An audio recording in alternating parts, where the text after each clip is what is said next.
a hunter of evil, Klein whispered, putting away a series of documents for his new identity. Klein slowly stood up and walked towards the window. It was dark outside with howling winds and pouring rain. It looked as if the end of the world had arrived. Thinking of what he was going to do next, he couldn't help but feel like he was acting in a certain sense. Smiling, he muttered to himself in a low voice, "Tonight, Ammon joins the hunt."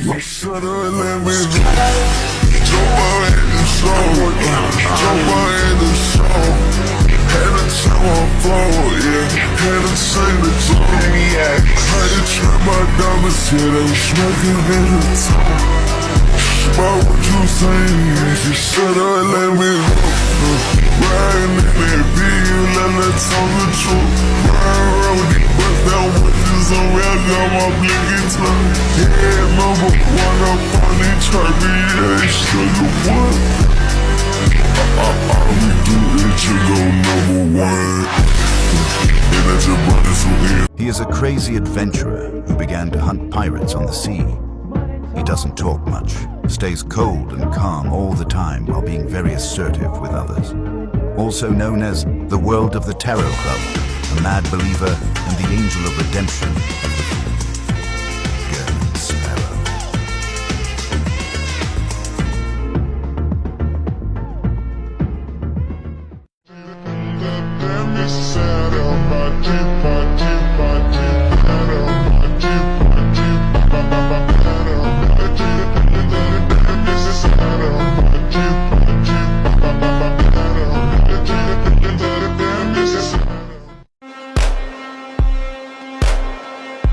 𝕝𝕝 Sparrow, murder, heretic, illusion.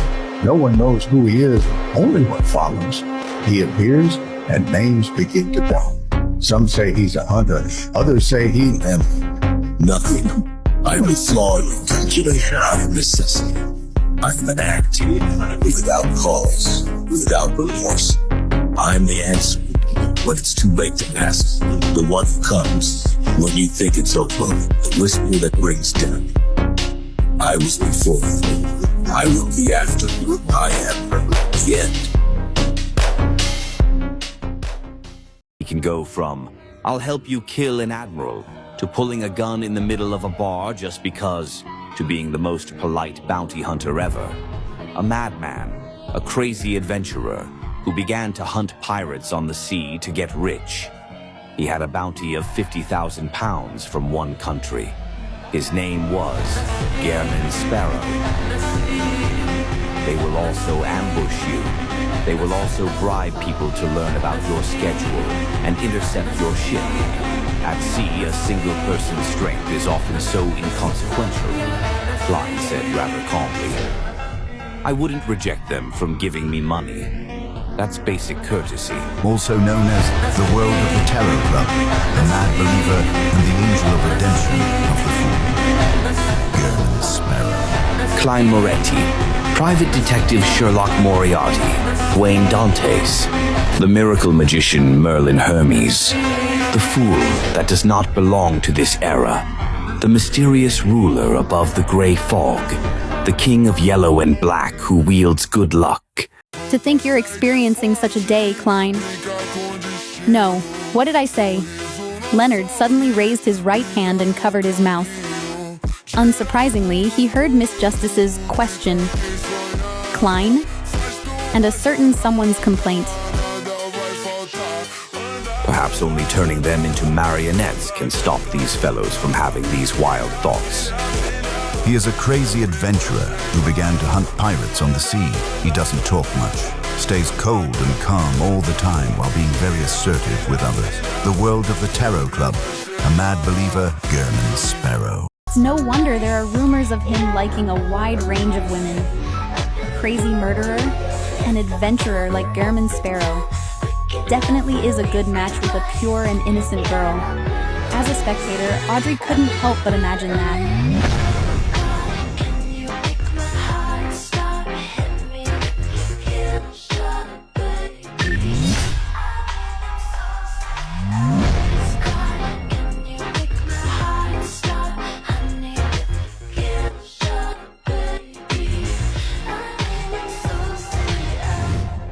Then Klein brought them to the outskirts of Beltane with teleportation. The magic show has come to an end. It's time to say goodbye.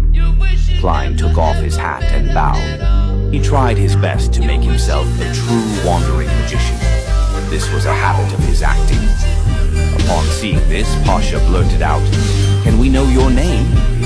Klein smiled and said, "I have too many names. Different people have different names for me. You can call me the Miracle Magician, Merlin Hermes. Miracles are only for a moment. Although being capable of knowing a little about fate, one remains helpless towards fate. But fate is often a long-lasting event. I'm just a magician who likes to create miracles. The Miracle Magician, Merlin Hermes." Audrey's mind stirred as she turned her eyes, and she used the advantage of her seating position to take in all the reactions of the Tarot Club members. Audrey moved her gaze to the world and asked with hidden anticipation, "Mr. World, you wish to receive this mission?" Garrow Sparrow's expression turned solemn and replied with a deep voice, "Dwayne Dantes is an identity." "Dwayne Dantes is only an identity?" Audrey sharply read between the lines and had a theory. Then she heard the world simply say, "A common identity that me and my companions share. I will occasionally disguise myself as him." Upon saying that, he emotionlessly swept his gaze across the magician. A common identity, occasionally disguised as him. That very pitiful Dwayne Dantes is Mr. World.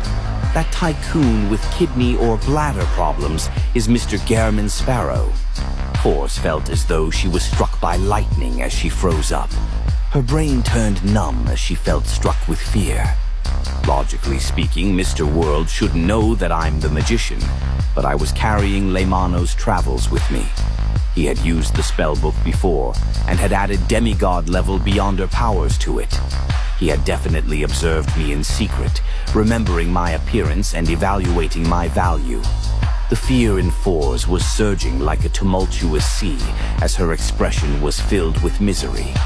At this moment, she saw Mr. World sweep his cold glance at her, her feelings of regret instantly becoming that of extreme regret. Audrey was first stunned before finding all her questions answered. Fours does know Dwayne Dantes, but she didn't know that he's Mr. World. It can be proven from her shocked reaction just now. The reason that Dwayne Dante was shocked when he saw me was because he recognized Lee. Although this mystical item has changed, it comes from a beyonder characteristic that Mr. World provided. Perhaps this crazy adventurer can sense it somehow. After all, Garrow Sparrow can transform into anyone with the powers of shape-shifting.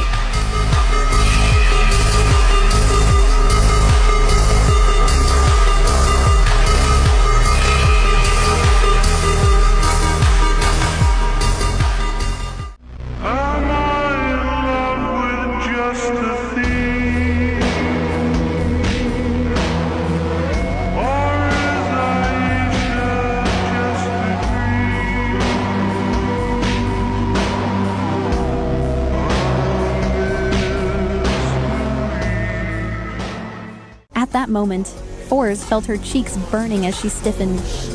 She didn't even dare to turn her head to look at her friend. She realized that she had severely underestimated the bottom line of the magic mirror. After stuttering for a moment, Fours recalled Mr. World's reminder and closed her eyes. "I choose to accept the punishment. The question and answer game will end here today. Goodbye." Wasn't there supposed to be a punishment? Fours waited for a few seconds before opening her eyes slightly. She looked at the mirror that had returned to normal, and then at Shio. The magic mirror was only joking? That's not right. The warning I received was that the questions would be rather embarrassing, and the punishments would be rather heavy. Could it be that Mr. Fool protected me? Fours rubbed her right cheek as she made a guess. Perhaps. Zio nodded in agreement. Just as Fours heaved a sigh of relief and rejoiced, she suddenly realized that Zio was looking at her earnestly. Well, what's the matter? Forrest's heart skipped a beat. 𝕐𝕠 asked thoughtfully, in that erotic dream of yours, who was the main lead? Haha, who would remember such a dream from so long ago? Besides, aren't dreams blurry and unclear? Forrest forced a smile. 𝕐𝕠 tersely acknowledged. If that's the case, why didn't you answer with that just now?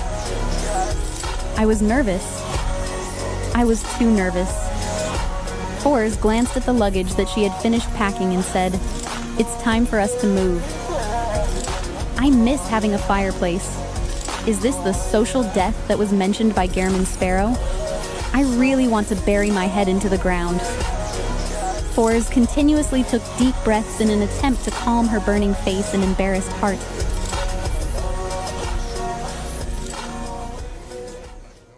She grabbed at it as if she wanted to pull something out of the air. In her eyes, an illusory book took form. It quickly flipped and stopped at one of the pages. In the next second, her arm sank and a figure emerged from the void. This was 𝕒𝕝𝕝, who was wearing a half-top hat and a black coat. He had a cold expression and an unyielding air, but his eyes appeared somewhat dull. I succeeded? This is just my second attempt. I've only tried it once yesterday and failed. 𝕒𝕝𝕝 didn't speak further. His figure quickly disappeared as he teleported out of the house. He left. He left just like that. The historical void projection I summoned left just like that. Forrest stared with her mouth slightly open. Lady, heal me tonight, 'cause my feeling is just so right as we dance by the moonlight. Can't you see you're my delight? Lady, I just... Lord of mysteries, king of space-time, beacon of destiny, embodiment of Saphira Castle, dominator of the spirit world, the fool that doesn't belong to this era, the mysterious ruler above the gray fog, the king of yellow and black who wields good luck.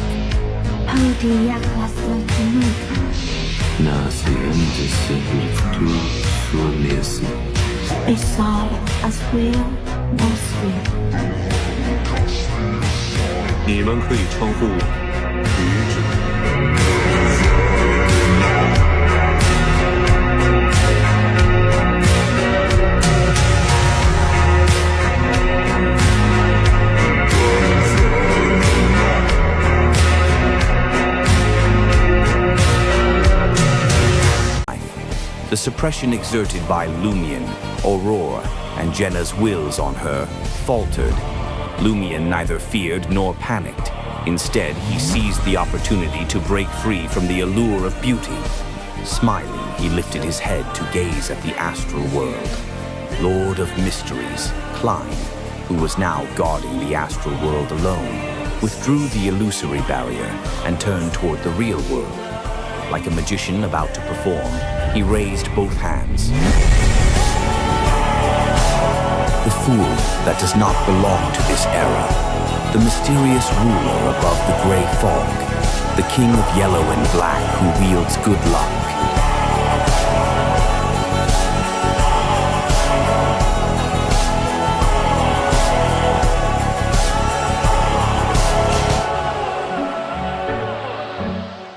In his own words, the 7 deities wish to have a Black Emperor, but they are not unanimous in their candidate for the Black Emperor. When George III successfully obtained the ticket to becoming one through secret preparations, the 7 deities had no choice but to accept it, regardless of whether they approved of him or not. Following that, they suddenly had a question. Since George III had already made preparations and had reached the final step of carrying out the ritual while obtaining the tacit approval of the 7 deities, why would he fail? They immediately thought of an answer, because Mr. Fool didn't agree to it. In the middle of the field, throw me a bomb, throwing that bitch like quarterback. Stood in the field, holding a bomb, throwing that hoe like quarterback. Stood in the field, holding me a bomb, throwing that hoe like quarterback. As soon as Klein entered, he immediately sensed invisible gazes. Some of them came from areas protected by the world barrier, while others came from broader areas with obvious malice. The corners of Klein's mouth couldn't help but curl up. He suddenly turned his head and looked outside the world barrier, raising his slippery and sinister tentacles. This pair of eyes that seemed forged from starlight, and the crystal monocle also moved. All of a sudden, all the attention from the cosmos shrank back.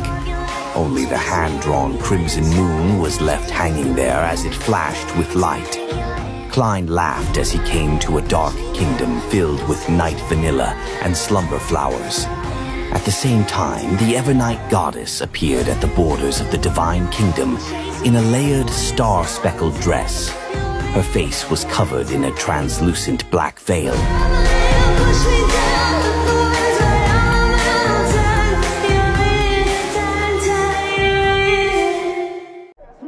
The cracks in her skin gradually closed as her thoughts returned to her, allowing her to take in her surroundings once again. At this moment, Alger said in a deep voice as though he was warning himself, "Do not pry into the mystery of God." Alger's whispers soon disappeared, but it continued resounding in everyone's ears, making them realize a reality. Although Mr. Fool often didn't put on any airs and seldom spoke, nearly answering every request they had, making them find him warm. He was ultimately a god whose mysteries shouldn't be pried into. He was a god that transcended reality. Audrey, Emlyn, and the other Tarot Club members instinctively accepted Mr. Hanged Man's altered saying, pretending that they had forgotten the original wording to be, "Do not look directly at God."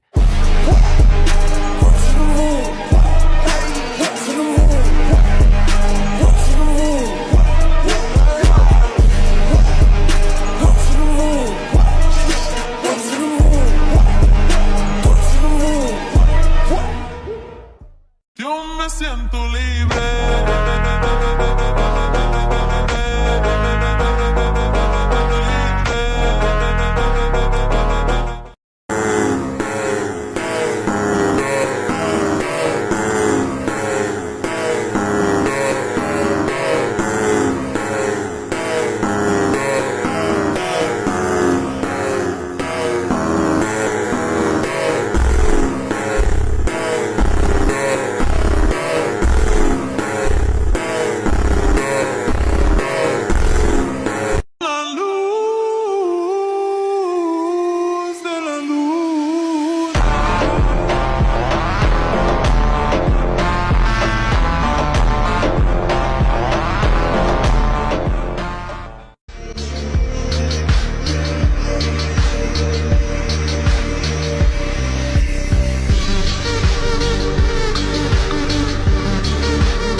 我是很希望能和班森能借着人类的机会解决婚姻，但伊丽莎白才16岁。你想什么呢？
还记得我曾经救过你吗？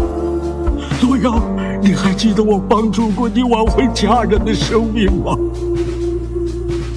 克莱恩，你还记得我每天都教导你，我会进入深山，我不会再出现，求你们了。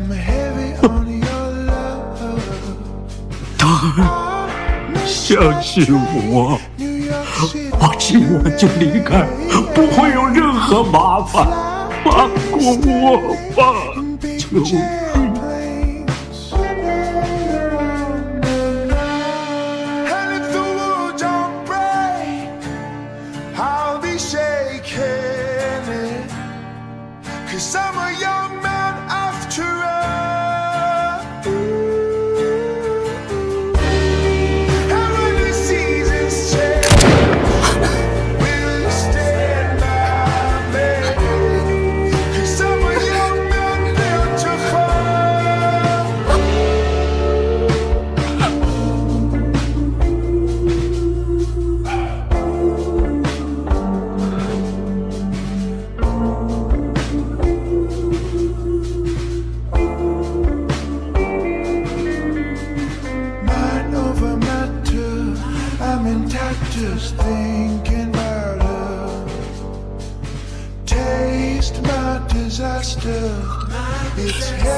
生命炼成需求材料，精灵泉水100毫升，新水晶50克，黄金8磅，燃素5克，赤铁矿30克，以及大量活人鲜血。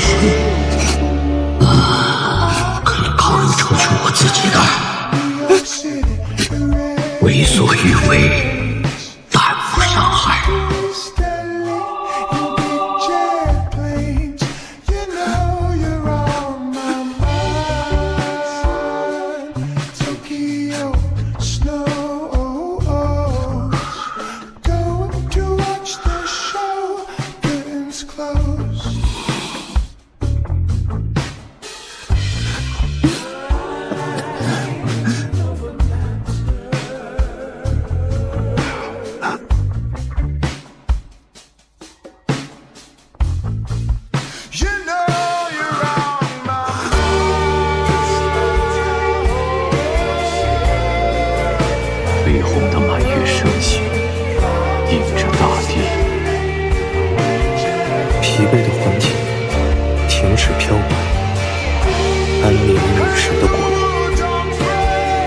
带走躯壳，而灵魂早已在永恒中化为星辰。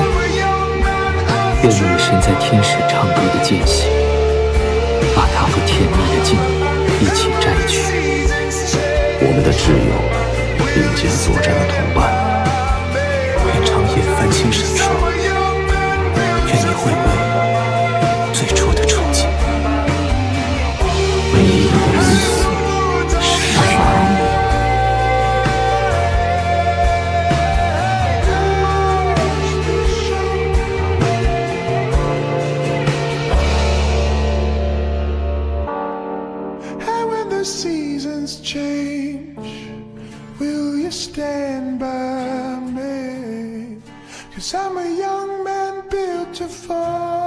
我们是守护者，也是一群时刻对抗着危险和疯狂的可怜虫。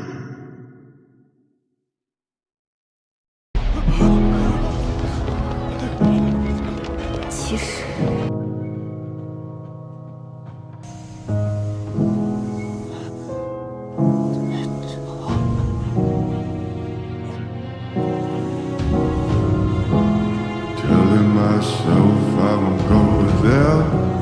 Oh, but I know that I won't care.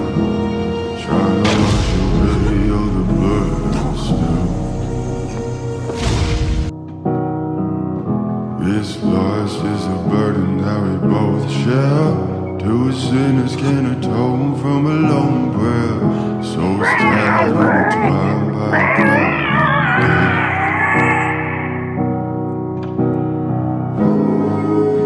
There's darkness in the distance from the way that I've been living. But I know I can't resist.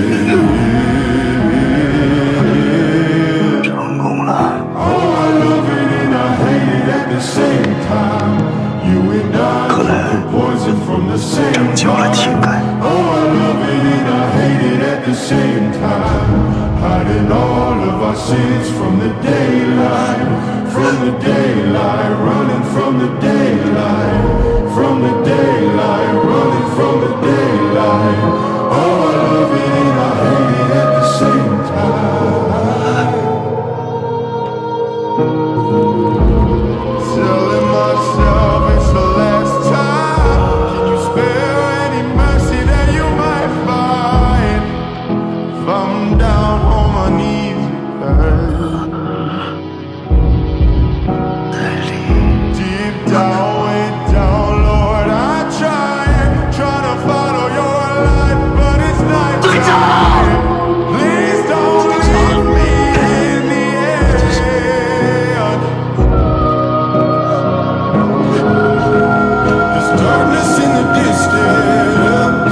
我们成功了！成功了，克莱恩，我们拯救了情感。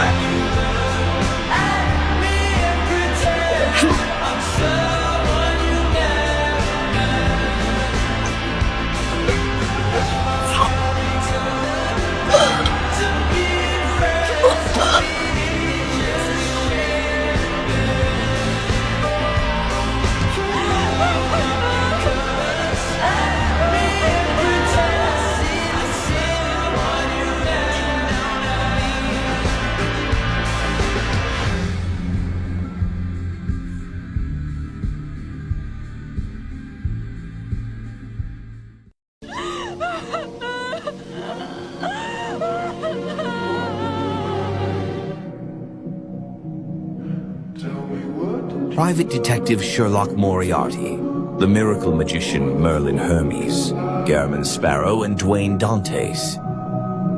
This is his full lonely journey, the fool that loves the world. Although being capable of knowing a little about fate, one remains helpless towards fate. Therefore, one might as well use a smiling face to hide all the pain, sorrow, confusion, and depression.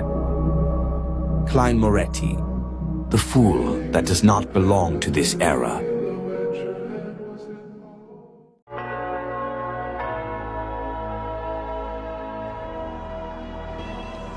Kiss me hard before you go.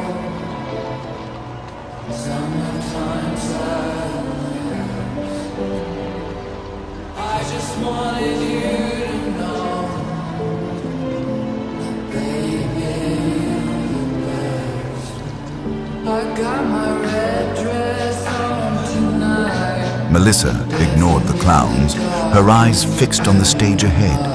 Beside her, Benson tried to cheer her up, his voice warm, encouraging, but his efforts fell flat. Slowly, even he grew quiet, his face dimming with the same gloom that weighed on his sister. From a distance, 𝕭 pressed his lips together. He longed to go to them, but he couldn't, not directly. Then, as his hand brushed the wallet in his jacket, a spark of inspiration struck. Moments later, as Melissa and Benson drifted along the street in silence, the clown suddenly bounded toward them. His face was painted in soft, colorful pastels. With a playful flick, he tossed a ball into the air. While all eyes followed it skyward, he conjured a flower from thin air, a Seville chrysanthemum, golden, bright, radiant, a symbol of happiness. The clown extended the bloom toward them. Melissa and Benson froze, caught between wonder and disbelief. Their eyes lingered, not on the flower, but on the clown's face, where a wide smile stretched impossibly across the painted features. It was a happy smile, an exaggerated smile, a ridiculous smile.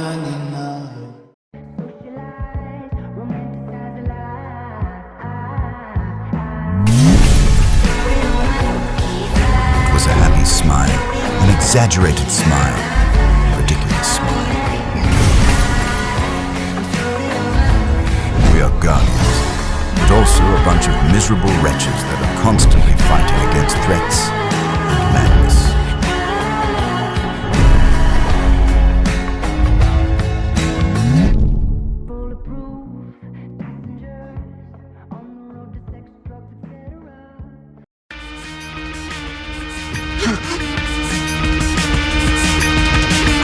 Ask a question, I'll say the truth. It's everything I know and all I do. Makes people better off, they're just like you. The wolf flatters me, cringing myself to death. Is someone until you are enjoying the fruit of your labor. This is the way that it is. This is the way that it always is. The average turns out well. Benson and Melissa seem to like them. Something you say, but it's something you need. Some of the fire to begin in a set. Used to be men. It makes me say, feel it inside deep light of hope. Start to grow. My son, I am enough to spare you from such misfortune.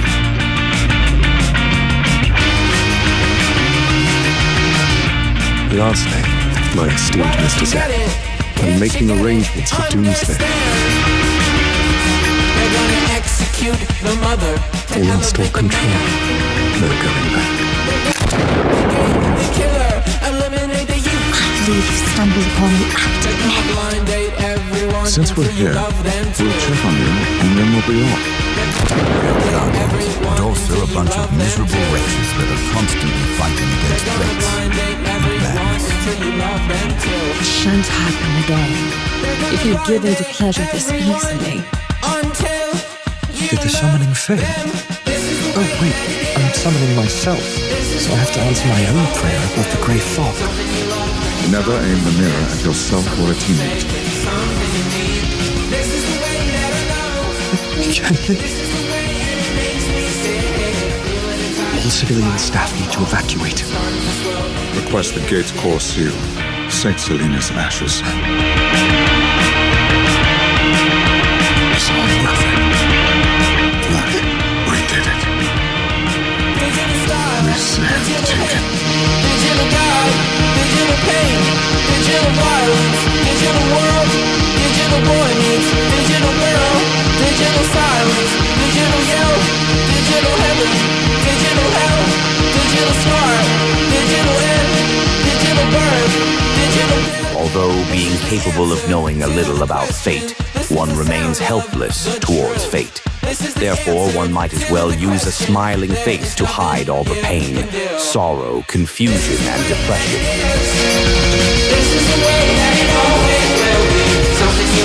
I tried to make it in time. I know the truth now. And the mastermind will suffer.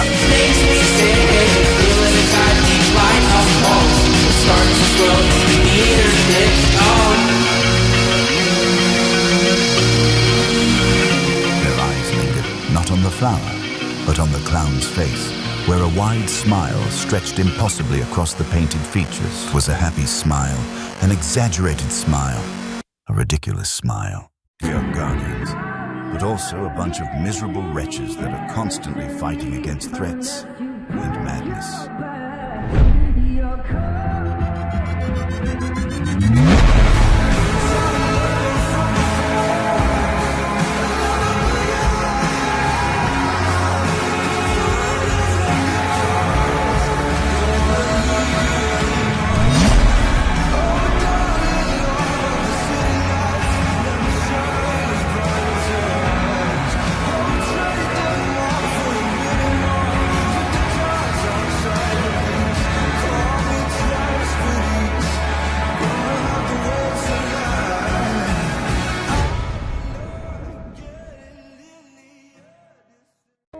He was 𝕄𝕒, a transmigrator who merged with 𝕭𝕠𝕦𝕣. He appeared in this world thinking it was another 𝕭𝕠𝕦𝕣, the fool. Thought, perhaps I've never left my hometown, but I will never be able to return home. We are guardians, but also a bunch of miserable wretches that are constantly fighting against threats and madness. Chanted, the immortal Lord of Heaven and Earth for blessing. The sky Lord of Heaven and Earth for blessings.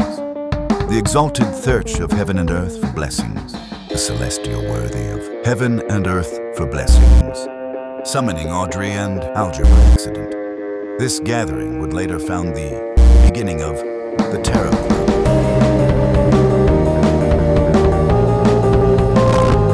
We are guardians, but also a bunch of miserable wretches that are constantly fighting against threats and madness.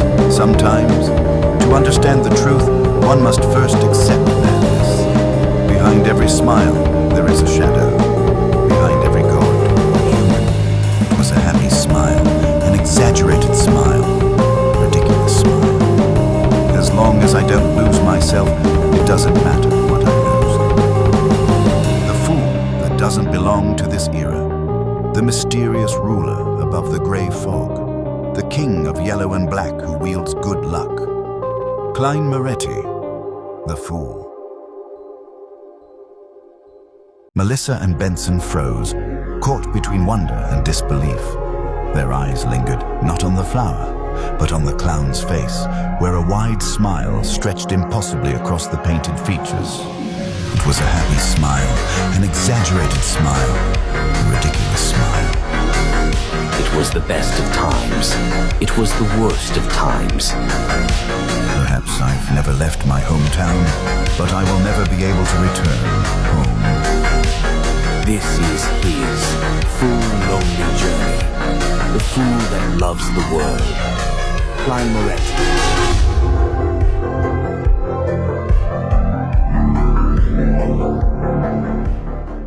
That shot was for Ma'am Daly.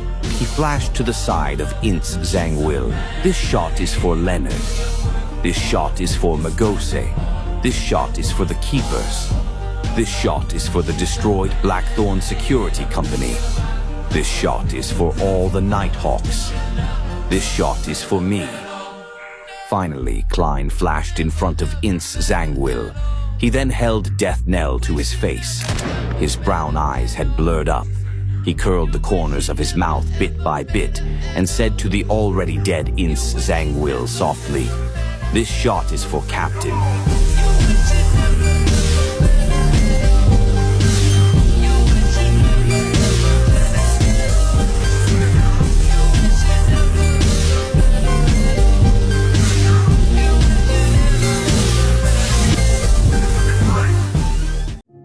With a flaming jump, he arrived in front of Daly Simone. The lady was already on the brink of losing control. She said in a daze, "I don't want to become a monster." "All right." 𝕉 looked at her with a sorrowful gaze as he quickly thought of the means to rescue a rampager. He had considered getting her to chant the fool's honorific name before pulling her spirit body above the gray fog. But with her body already mutating, it was apparently useless. The only way was for Daly to choose to remain there forever. As for the flower of blood, it was also unable to resolve such problems. Daly smiled with great difficulty as she resisted the white feathers and pitch-black scales that kept growing out of her. "So it's you. Didn't you ask me why I didn't take the initiative to confess to Dunn, to throw him in bed?" She gasped for air and said with a bitter smile, "I had indulged myself too much in the past." He was a conservative man. I felt inferior. She couldn't hold out much longer, with the outcome of her becoming a monster happening at any moment. At this moment, she heard 𝕉 Moretti reply, "Captain actually liked you too, very much. Because you were too outstanding and young, he felt inferior as well." Daly smiled as her blurry gaze saw a man in a black trench coat with a receding hairline. He had dark gray eyes. She watched as he pressed his hand to his chest, bent down, and reached out his palm to invite her to a dance. She reached out her hand as her thoughts turned sluggish. The gray-eyed man in a black trench coat pulled up Daly, whose mutation was slowly fading away. Under Leonard's watch, they danced a brisk dance in the destroyed square, with the fountain spewing water everywhere. One material after another flew out. There were golden grapevines and a rather ugly rubber mask. Under the guidance of spirituality, they slowly mixed together and entered a small metal bottle. Amidst the beautiful dance, Daly leaned forward gently, resting herself in Dunn's embrace. 𝕉 held the potion bottle, brought it to his mouth, and downed it. Suddenly, 𝕉 felt that his soul body was connected to his physical body. They were split into countless parts, and without being able to hold it in any longer, he let out a cry from deep within his soul. No. His thoughts were diced apart, turning into fragments as they fused with different pieces of flesh as he gained his own sentience. These included 𝕉 with pain, 𝕉 with arrogance, 𝕉 with coldness, 𝕉 with gentleness, 𝕉 who could amusement himself, as well as Joe Mingrui, Sherlock Moriarty, Gehrman Sparrow, and Dwayne Dantes. His entire spirit body seemed to be thrown into a grinding machine. Not far away, Leonard, whose cheeks were streaming with unconscious tears, first saw Captain Dunn, who was embracing Daly Simone, transform back into 𝕉 Moretti. Following that, he noticed his face, neck, and the back of his hands. Pale-colored tendrils protruded out as though they had a life of their own. They kept growing outwards, turning into a transparent maggot. And beneath his clothes, there were also signs of squirming. This made Leonard have the feeling that 𝕉 would collapse into a cluster of transparent maggots the next second as they raced in different directions. Just as he wanted to do something, he felt dizzy. He instinctively closed his eyes and didn't dare to keep watching. The transparent maggots that grew out of 𝕉's body shimmered under the sunlight, producing three-dimensional layers of mysterious symbols. They connected to higher and lower levels, directly presenting the abstract concepts of bizarreness, madness, change, strength, and wisdom. Amidst howling cold winds, black illusory threads rose up around 𝕉 as they bonded together, forming strange tentacles. The tentacles flailed as his soul body, astral projection, body of heart and mind, and ether body were reduced to fragments as they fused with the different maggots that represented 𝕉's various thoughts, turmoil, and dilemmas. As they wafted between them gently, they seemed to fly up to an infinite height where there were countless illusions hugging huge, distorted buildings. They were either playing wind instruments, giving speeches, growling, or raving. Amidst 𝕉's countless chaotic senses, everything around him stacked together as though they turned into the spirit world. However, there were living people coming and going with the stars shining upon them. At this moment, the fragments filled with thoughts had similar memories, appear fresh memories. It was of King of Angels, Adam praying with his eyes closed. It was the scene of his shocking appearance. It was him using death knell against 𝕒𝕒𝕒𝕒 as he pulled the trigger to blast open his head. It was when he revealed his clown smile, saying in a deep voice, "This shot is for Captain." It was when Spectator Adam used an extremely clear and innocent eye to take in the ending of the performance. It was of him turning into Dun Smith, inviting Daly Simone to dance the closing dance. They were all so fresh on his mind, especially the gaze of a spectator. There was a seemingly corporeal feedback that felt like a magnetic force. It made 𝕉 gradually discover his sense of self-awareness once again. Who am I? This was a question that 𝕉 had an answer to when he was still a faceless.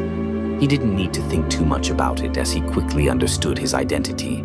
A person from Earth, a person who had been reconstructed from 𝕉's memory fragments, a person whose experience as a Nighthawk deeply influenced him, a person who played safe and was afraid of danger, but was able to persist and give up everything, a guardian and a miserable wretch. Strange sensory organs that didn't come from the body of heart and mind or soul body were extracted bit by bit from the fragments, condensing 𝕉's new thoughts, coldness, calmness, spectating, and overlooking. They were thoughts that allowed him to view the world from even more angles and dimensions. He knew that this could possibly be godhood.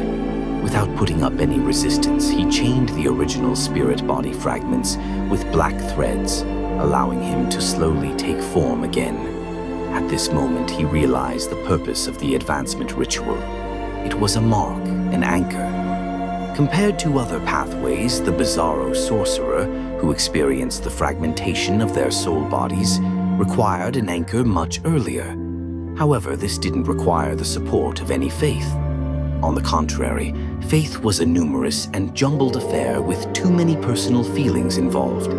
During the fragmentation during this ritual, it easily wiped away the humanity of the advancer who was only sequence 5, leaving behind godhood. A grand and profound performance under the watch of countless spectators was enough to make up this anchor. Although the spectators were few in number, as the pinnacle existence of the spectator pathway, Adam could match thousands of ordinary spectators. He could even imagine a theater of spectators to create the effect. With his entire body taking form, all kinds of knowledge surged out from the depths of his demigod spirit body, embroiling 𝕉's mind and giving him an indescribable impact. It felt as though his brain was about to explode. However, with some level of godhood and his rich experience, he could view this in a detached manner and rather easily pass through this stage. The transparent maggots on his face, hands, neck, and beneath his clothes returned into his body, turning back into the black-haired, brown-eyed Marionette. Looking at Daly Simone, who was still in his embrace and slowly turning cold, he lifted her up and walked to Leonard Mitchell. He bent down and placed her on the ground. Daly no longer had pitch-black scales or white feathers. She had been restored to normal, and her eyes were closed. The corners of her mouth were curled up like she was having the deepest and sweetest dream. 𝕉 stood up and looked at Leonard, who had opened his eyes again and said heavily, She has returned to the goddess's kingdom, just like Captain. He had turned her into a marionette to reverse Daly's mutation, allowing her to die like a human before releasing his control over her. Leonard tried to force a smile as he whimpered a sound of acknowledgement. Tears were streaming down his face. Klein gently nodded his head. To her, this might not be the worst outcome. She returned as a human to the embrace of a deity she believes in, and that's where Captain and the others are. As he spoke, he subconsciously and sincerely raised his right hand and tapped his chest 4 times in a clockwise fashion. Leonard instinctively drew the sign of the crimson moon. He was momentarily taken aback as his expression turned odd. Klein surveyed the area and said, "Take Ma'am Daly back with you to East Balaam. Make it known that she died due to 𝕒𝕒𝕒𝕒𝕒𝕒𝕒𝕒𝕒 attack and had made exceptional contributions in causing 𝕒𝕒𝕒𝕒𝕒𝕒𝕒𝕒's death. Don't worry, no one will investigate you. Of course, you can take this opportunity to leave the red gloves. I'm used to the church," Leonard said heavily. Klein took off his hat and bade farewell with a bow. Holding his hat, he turned to walk to 𝕒𝕒𝕒𝕒𝕒𝕒𝕒𝕒𝕒𝕒 body and took a car that had a chariot and a red priest on it. The red priest wore the face of Roselle Gustav. Leonard's lips quivered as he suddenly asked, "Aren't you returning to the church?" Klein didn't turn around as he wore his silk top hat and headed for another exit of the square. After a few steps, he paused and replied to Leonard with his back facing him, "I can't return anymore." "Can't return anymore." Leonard stared in a daze as the familiar figure gradually distanced himself and vanished.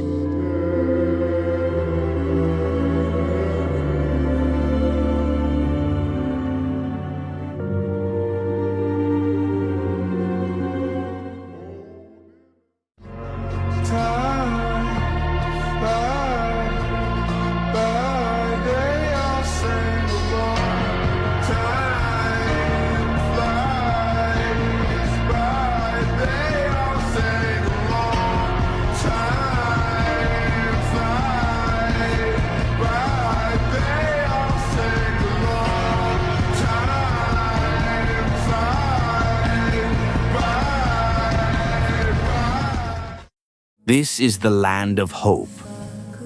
The steam locomotive brought countless hopeful people to Backlund. The sky was still bright and the fog in the air had thinned a lot. The gas lamps on the platform were no longer lit that early. Experienced, Benson protected his sister and wallet before leaving the station with their suitcases while following the crowd. Suddenly, they simultaneously felt a gaze sweep past them. Tracing the gaze, Benson and Melissa saw a young gentleman with neat black hair and dark brown eyes. The gentleman with the gold-rimmed glasses pressed his hat and looked past them into the distance. Benson and Melissa also looked away and cast their gaze to the smoky pillars in the garden in the middle of the street as they looked forward to seeing the underground transportation system in Backlund. Carrying his suitcase with an expressionless look, Klein walked past them with his body kept straight. He entered the departure station, facing the mass of people pouring into the land of hope, people filled with wonderful hopes in their hearts. It was the best of times. It was the worst of times. At this moment, he saw himself phasing away in the mirror before transforming into a woman wearing a black regal dress. The woman had light golden hair and blue eyes. She looked very delicate, but her face was abnormally pale. She wore a small black bonnet, lifted her skirt, and bowed at Klein. This. Without hiding his surprise, Klein took a few steps back and leaned against the wall. Only then did he realize that this might be the bodyguard he had hired for £1,000. The image in the mirror quickly dimmed and Klein saw himself again.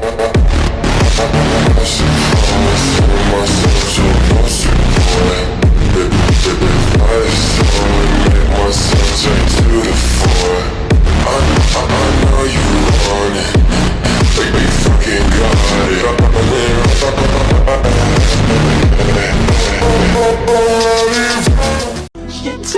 baby. We danced to 3, and she looked at me and showed a photo. Baby cried, his eyes were like mine. I should know.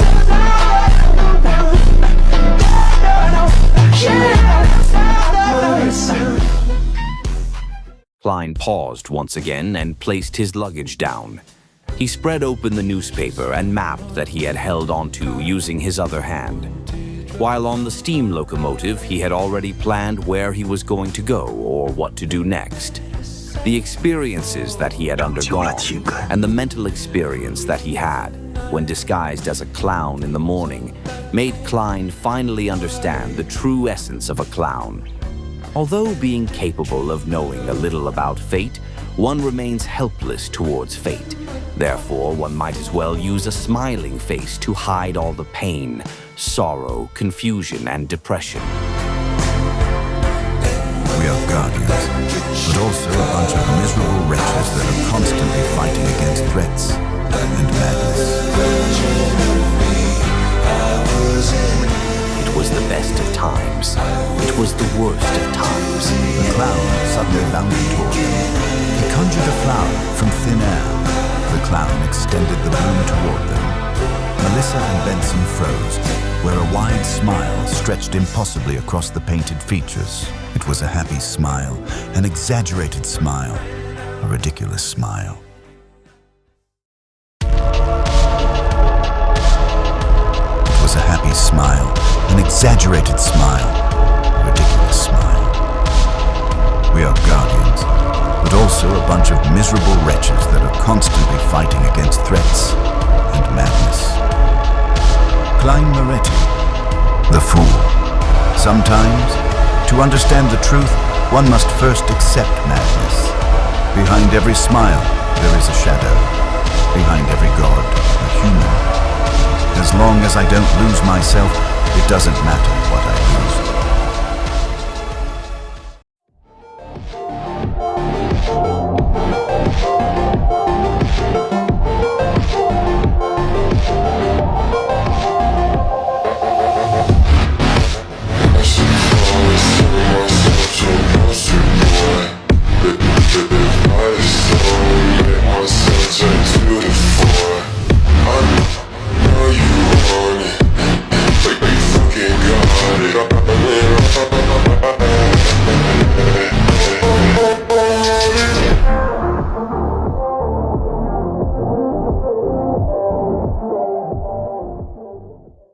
The one older than recorded history, older than the 5 epochs, has awoken. The Lord of Mysteries was born. The ruler of the spirit world had returned. 𝕒𝕤𝕤, the fool.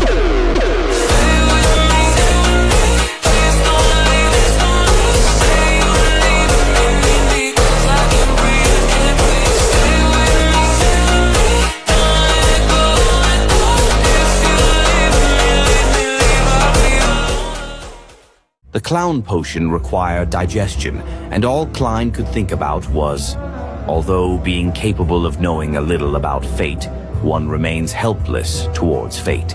Therefore, one might as well use a smiling face to hide all the pain, sorrow, confusion, and depression.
Balenciaga, Gucci, Fendi, Louis, Prada, Catio. Balenciaga, Gucci, Fendi, Louis, Prada, Catio.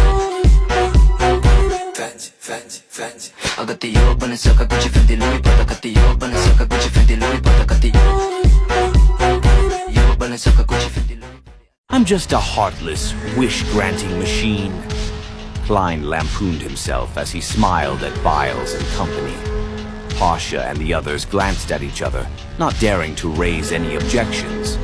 Just like before, they held each other's hands. Then Klein brought them to the outskirts of Beltane with teleportation. The magic show has come to an end. It's time to say goodbye.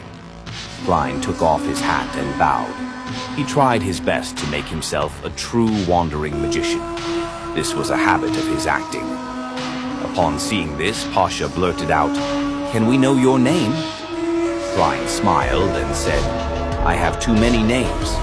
Different people have different names for me. You can call me the Miracle Magician, Merlin Hermes." "Mr. Hermes, are you a believer of the Evernight goddess?" Roy asked after some hesitation. For a moment, Klein didn't know how to answer. He really wanted to say that he once was, but not anymore. After some consideration, he decided to act as an attendant of mysteries in advance. He immediately restrained his smile and solemnly said, "The one I serve is the Fool, the Lord of the Mysteries, the great ruler above the spirit world, king of space-time, beacon of destiny, embodiment of Saphira Castle, dominator of the spirit world, the fool that doesn't belong to this era, the mysterious ruler above the gray fog, the king of yellow and black who wields good luck." Klein slowly leaned back into his chair and sighed. On both sides of the long, mottled table, Justice Audrey, the hanged man Alger, the sun Derek, the magician Fours, the moon Emlyn, the hermit Catlia, the star Leonard, and Judgment Shio appeared in the order they joined the Tarot Club. But this time, they weren't real. They were only projections. They no longer appeared blurry, revealing their images from Klein's memory. Soon after, more figures appeared. They were a mature man with a receding hairline with deep eyes, a beautiful witch with blue eyeshadow and red blush, a middle-aged man with black hair mixed with silver hair, his voice unusually loud and sonorous, a woman in her late 40s with ear-length short hair, a youth that gamed on his phone while eating delicacies, a happy young lady who kept giggling, a civil servant who looked old than his age with a high hairline, a young girl dressed in an old-fashioned skirt who focused on machinery, a doll-like lady with a pale face, a teacher with soft facial features and bronze skin, a child licking on ice cream, a madam holding 4 heads, and an elder looking all serious at a bill. They either sat or stood, gathering beside the people they knew. In the flickering candlelight on the long table, they discussed different things, followed the music, and danced. Klein silently watched the lively scene as his expression gradually softened. After an unknown period of time, he stood up, passed through them, and walked into the depths of this space. Behind him, the figures, the candlelight, and the music faded away and disappeared.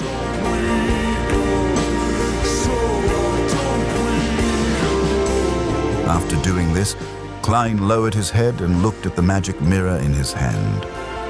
"Are you scared?" The aqueous light on the surface of the ancient silver mirror swirled, and the pale words outlined itself. "No." In the next second, Aradiz raised his own question according to the rules. "Great Master, are you afraid?" The corners of Klein's mouth twitched. "Yes." With that said, he took a step forward with the magic mirror in hand and walked towards the bluish-black fog in the middle of the strange door of light, passing through it. His figure disappeared behind the door that had the unknown hidden behind. And closed his 5 fingers. The cocoons cracked open as the people inside transformed into specks of light. They flew out of Saphira Castle, landed in the real world, into the bodies of those who had just died. After doing this, Klein lowered his head and looked at the magic mirror in his hand. Are you scared? The aqueous light on the surface of the ancient silver mirror swirled, the pale words outlined itself. No. In the next second, Arades raised his own question according to the rules. Great Master, are you afraid? The corners of Klein's mouth twitched. Yes.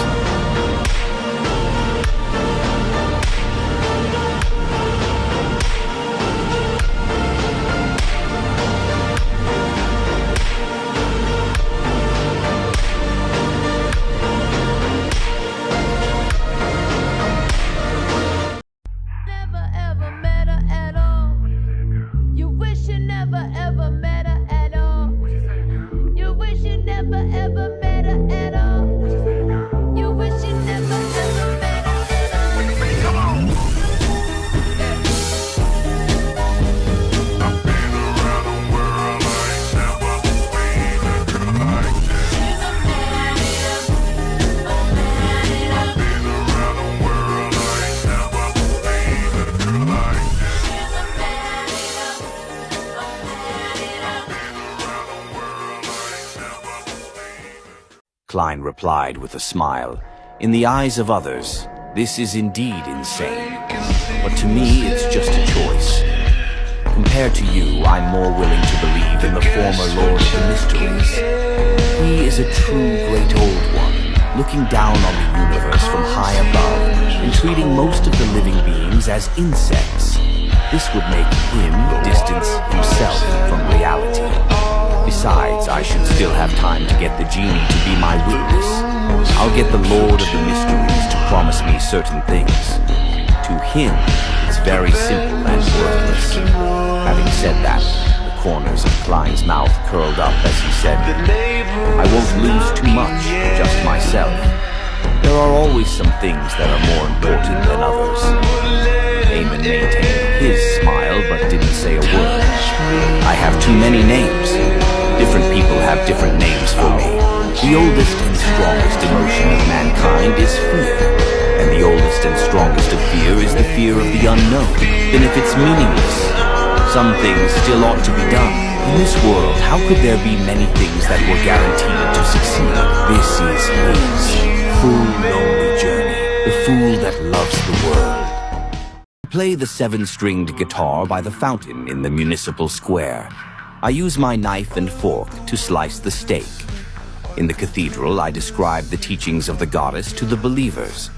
I reach out my right hand and leave the carriage with the help of a gentleman. I get the new dress I had been eyeing for so long, and I can't wait to change into it. I stride forward with my 4 legs as I'm being chased by a child. I laugh loudly as I totter about and play with a dog. Suddenly, we tremble. We look up into the sky and see illusory, thin lines drilling out from our bodies. They extend to an infinite height, extending beyond the grayish-white fog. They extend into an ancient palace and land in the hands of a tall figure shrouded in fog. During this period of time, Klein's state had always been very strange, as though he had completely transformed into thousands of lives. Every clone had their own will, thoughts, knowledge, and fate. All the scenes that the Marionette clones experienced constantly flashed in his mind like a dream formed from large amounts of fragments. The fool that does not belong to this era. The mysterious ruler above the gray fog. The king of yellow and black who wields good luck. This path is lonely, but it is mine. The power I wield is not born from brute force, but from understanding, the ability to see what others cannot.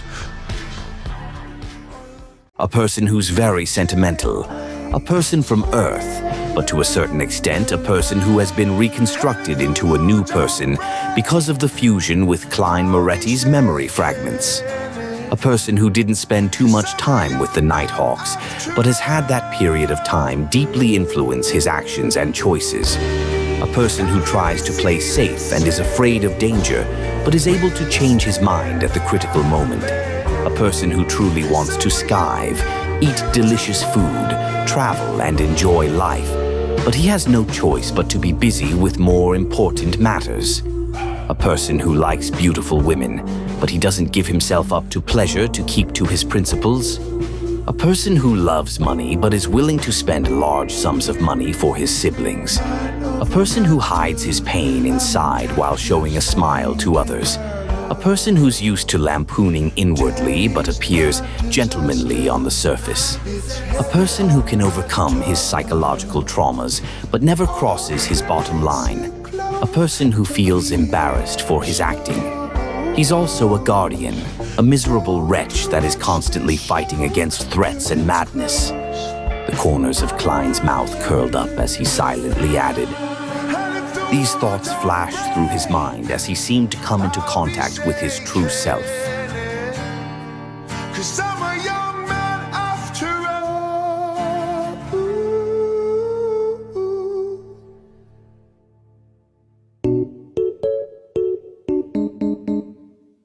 Inside the master bedroom, Cynthia had also fallen asleep. She was dressed in a nightgown with her legs bare. She had a few layers of her blanket in between her legs as she gently grinded against them. Her hand subconsciously scratched her skin, forming red streaks across them as tiny bumps were produced. Phew. Klein suddenly awoke from his dream as he still had an indescribable scene, still seemingly burned into his eyes. Why did I have such a dream? He frowned as he turned his head in disbelief. Just now, not only had he dreamed of Cynthia, who was dressed in a silk nightgown, but he also had a sexual relationship with her. He even dreamed of the naked body of Demoness of Pleasure Sharon, the exquisite doll-like Miss Sharon, Miss Justice, whose looks were relatively blurry, Trissy Cheek, Tracy, and all the beautiful women he had met before.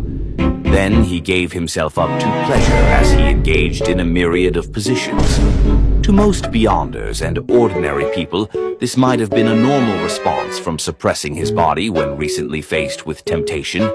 But as a seer, a dream had a very special meaning. Klein quickly observed his body and realized he was still a brick wall down below. The world is a complicated place, but I'm the one who unravels its mysteries. To survive, one must learn to see beyond the surface, beyond lies and illusions. Power is only valuable if you know how to use it, and knowledge is the key to that. Fate is not a chain that binds me, but a path I choose to walk. I am not just a man chasing shadows. I am the master of mysteries, the one who walks between the veils of reality. This represents your past. This card depicts your present, and this final card is your future. Well then, Mr. Complimentary, which card do you care to see first? The present. You have drawn the Fool. The Fool, card 0 of the Tarot. It represents all new beginnings. Where am I? What is this place?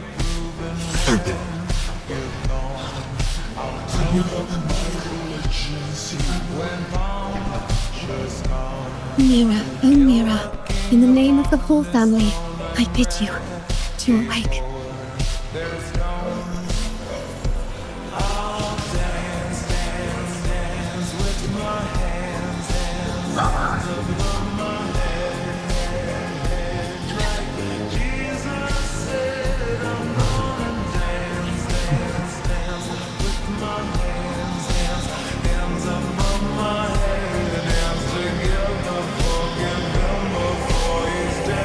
Sir, not to be rude, but where are we? And who are you?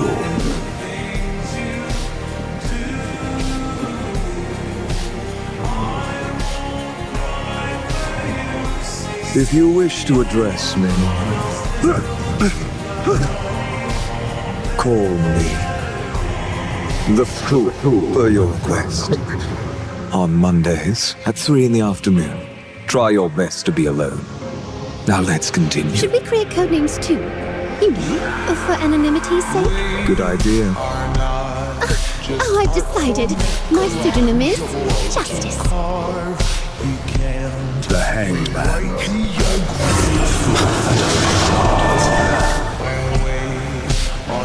You are the mysterious ruler above the great fog. You are the king of yellow and black who wields good luck. A three-part honorific name. Feline invocations are only meant for deities. If this ritualistic magic is tied to him, then we must honor him as a god.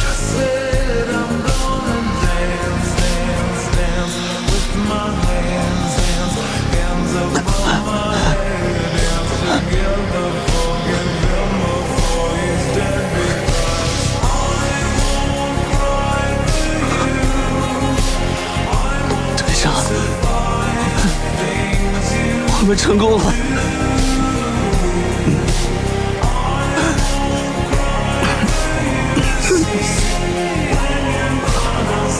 成功了！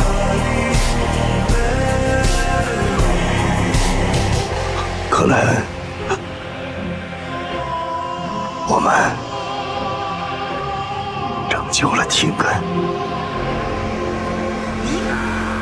She is known as the most dazzling gem in Background. Miss Justice. The biggest overthinker. Mr. Hanged Man. Prayers were heard by 𝕋𝕙𝕒𝕝𝕝, the sun. Romance Queen. Miss Magician. A person who loves his dolls. The Moon, captain of the Star's pirates. The Hermit. An official red glove of the Evernight Church. Star. Xiao has a great sense of justice as a beyonder of the Justiciar pathway, holding the title Judgment. In the world's quiet corners, where fate is measured in symbols and shadows, 9 convene. Cards are drawn, destinies entwined, and secrets sealed. This is the original group of the Church of the Fool. Admiral of Stars trembled as she calmed down at a discernible pace. The cracks in her skin gradually closed as her thoughts returned to her, allowing her to take in her surroundings once again. At this moment, Alger said in a deep voice as though he was warning himself, "Do not pry into the mystery of God." Alger's whispers soon disappeared, but it continued resounding in everyone's ears, making them realize a reality. Although Mr. Fool often didn't put on any airs and seldom spoke, nearly answering every request they had, making them find him warm. He was ultimately a god whose mysteries shouldn't be pried into. He was a god that transcended reality. Audrey, Emlyn, and the other Tarot Club members instinctively accepted Mr. Hanged Man's altered saying, "Do not look directly at God." The Hall of Truth trio, Gehrman Sparrow, Leonard Mitchell the Star, and Audrey Hall, Ms. Justice. It was like a fossilized deity. He heard Leonard sigh emotionally. The deep air listened round him as he rode, and all the low wind hardly breathed for fear. This fellow still has the mood to recite poetry. I wonder whose poem he's reciting, Hen. He heard an echo. What's going on? Strange. As it echoed again, repeating thoughts, Klein began to use cogitation to focus his mind. The corresponding words echoed around him almost in sync. Rain in my thoughts. Rain in my thoughts. So that's what Mr. World's inner world is like. He's like a child who just started school, constantly emphasizing matters that he needs to take attention of. Also, the image for his cogitation is actually layers of spherical lights. It's so beautiful. No, I'm not thinking of this. I'm not describing you like this. Mr. World, I'm serious thoughts, kept appearing as she finally couldn't help but curl her lips. As for Leonard, the voices around him were already echoing with, "Ha ha ha ha." Heal me tonight, 'cause my feeling is just so right as we dance by the moonlight. Can't you see? You're my delight, lady. In a world veiled by fate and madness, pathways lead not to salvation, but to something far stranger. One became the fool, another, the trickster.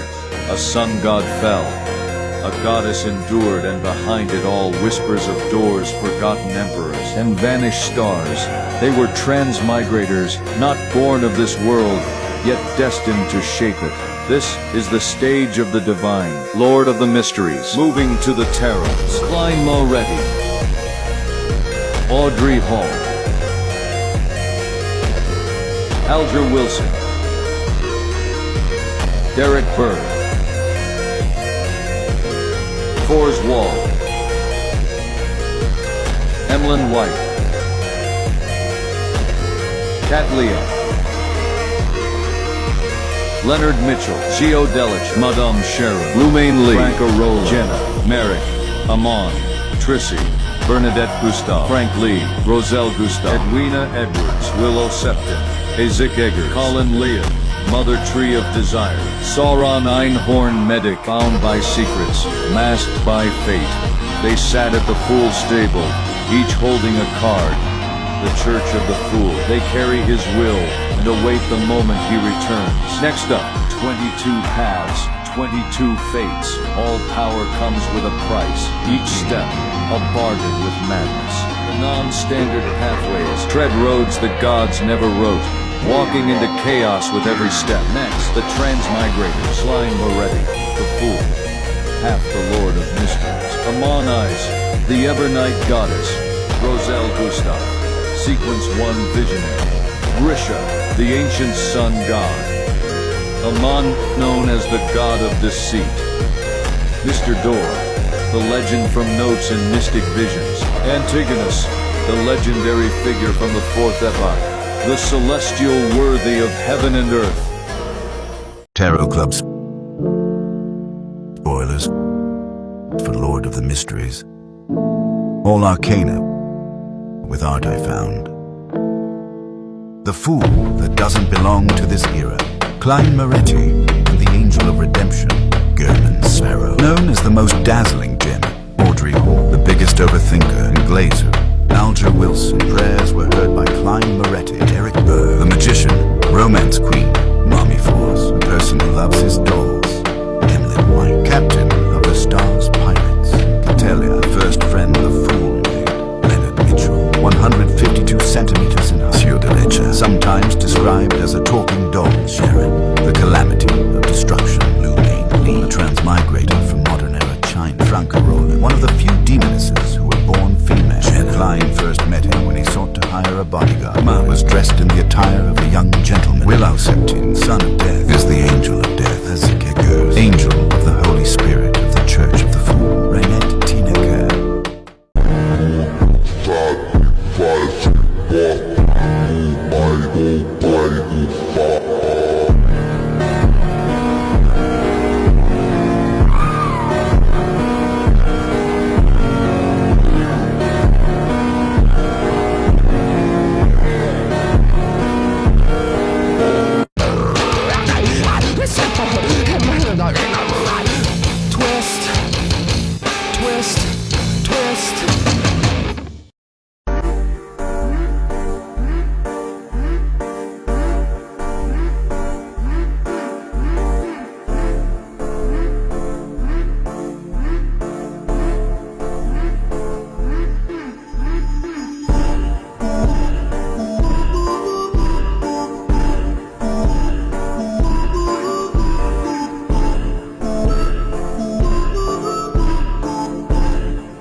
an extremely beautiful young lady with emerald green eyes and smooth blonde hair. She is known as the most dazzling gem in Bagman. Her beauty is comparable to a demoness's. Audrey Hall.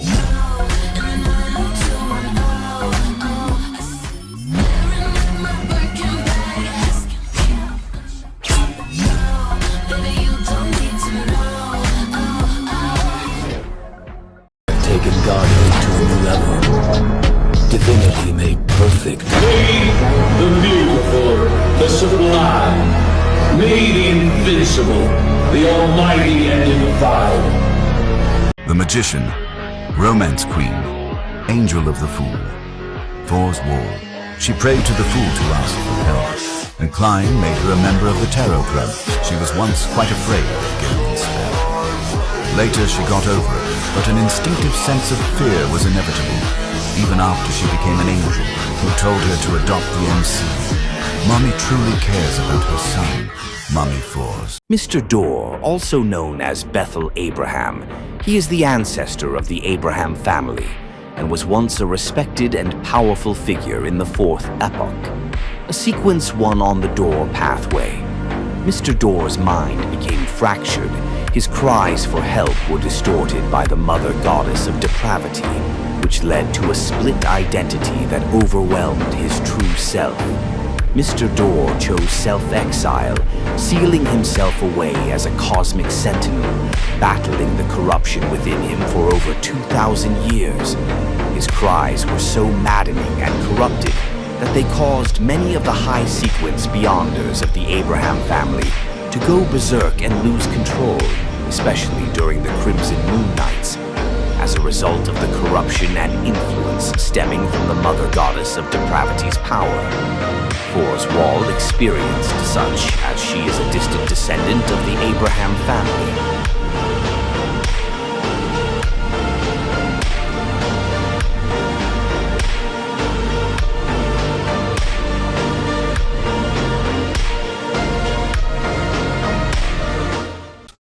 Told my baby danced to 3, and she looked at me and showed a photo. Baby cried, his eyes were like mine. Leonard officially became a Red Glove. He noticed a series of cases that have happened to be related to tarot cards, including the Star.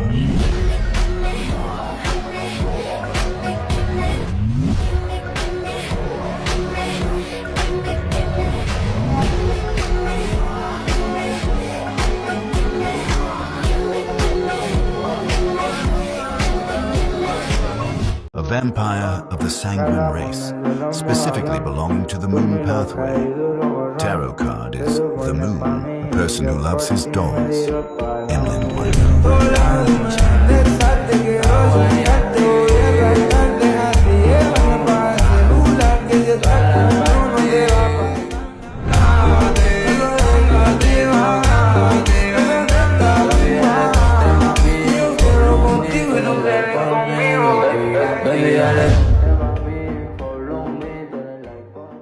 She said, you think the devil has horns? Well, so did I. But I was wrong, his hair is combed and he wears a suit and tie. He's nice, polite, he'll catch you by surprise. A smile so bright, you never bat an eye. Known as the Angel of Time, Mr. Error, and the Blasphemer. He is one of the kings of angels from the Third Epoch and a child of the ancient sun god, notorious for his abilities to steal powers, thoughts, abilities like walking or seeing, and even manipulate the laws of nature. He is extremely powerful, so much that even angels and gods fear him. He has the capability to create clones to protect his main body, making him difficult to defeat permanently. He could be anywhere. He could be anyone. A passer on the street, a stranger in the crowd, an old friend or a loved one. You cannot see him coming. 18 beings. Each of those beings corresponds to representing their pathway, also known as Kings of Angels, or Primordial Angels from the earlier epochs. They have abilities that can help themselves to extend their lives. Adam, the ancient sun god, angel of time, Ammon. 𝕄𝕒𝕜𝕝, the angel of war, Sasrir, the dark angel, 𝕬𝕝𝕝, angel of wisdom, the eternal blazing sun, wind angel Leonard, Ouroboros, angel of fate, Queen Owernia, beauty goddess, Antigonus, half the fool, angel of gatekeeping, Mr. Door, 𝕄𝕒𝕝𝕝, goddess of harvest, chained god, god of spiritual creatures, Salinger, death, underworld emperor, 𝕋𝕙𝕒𝕝𝕝, the fool, 𝕂𝕒𝕜𝕝, 𝕂𝕒𝕜𝕝. Out of these many kings of angels, only a few can stand out as the most powerful. 4 became gods who held dominion over their pathways. These pathways included Demoness, Red Christ, Fool, Error, Door, Visionary, Hanged Man, Sun, Tyrant, and White Tower, 𝕋𝕙𝕝𝕝, German Sparrow, Adam, Ammon, Mr. Door, Sasrir, 𝕄𝕒𝕝𝕝, 𝕂𝕒𝕝𝕝, Antigonus.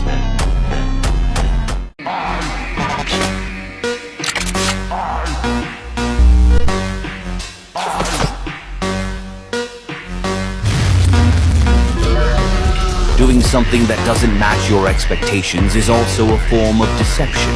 Angel of time, the god of deceit, Ammon. This was the marionette that 𝕭 had lost. Don't randomly leave your marionettes around. They can be tracked. As he spoke, he slowly stood up. He casually took out a crystal monocle from his pocket and slowly wore it on his right eye. The window and said with a smile. Upon hearing this, 𝕭 took out something from his pocket. The corners of his mouth curled up as he happily replied, "You did well too."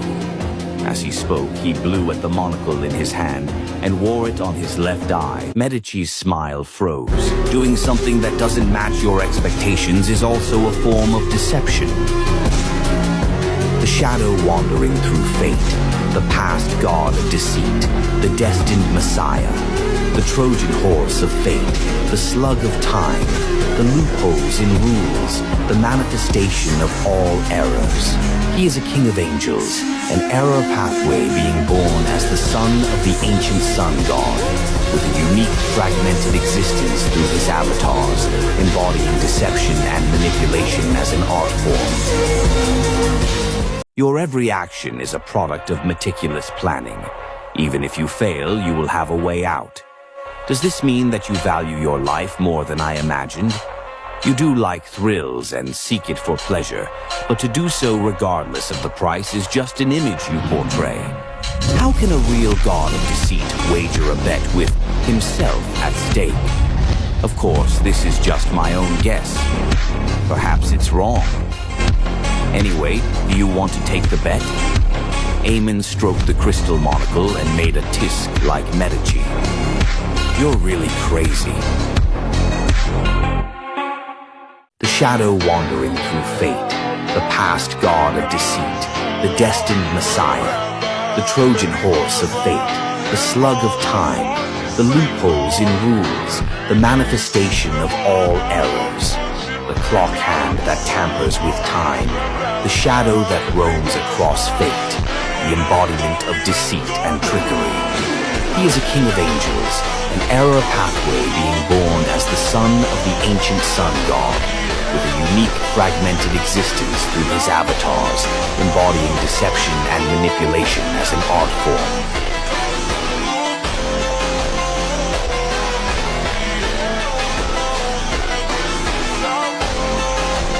Suddenly, 𝕭's body trembled.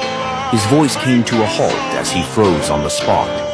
In his line of sight, a figure had appeared on a chair beside the full-body mirror in the room. He was a young man of medium build, wearing a dark-colored jacket and trousers. He looked like a mixed blood man with Lowen and Balaam roots. This was the marionette that 𝕭 had lost. Don't randomly leave your marionettes around. They can be tracked. As he spoke, he slowly stood up. He casually took out a crystal monocle from his pocket and slowly wore it on his right eye. Ammon, the god of deceit.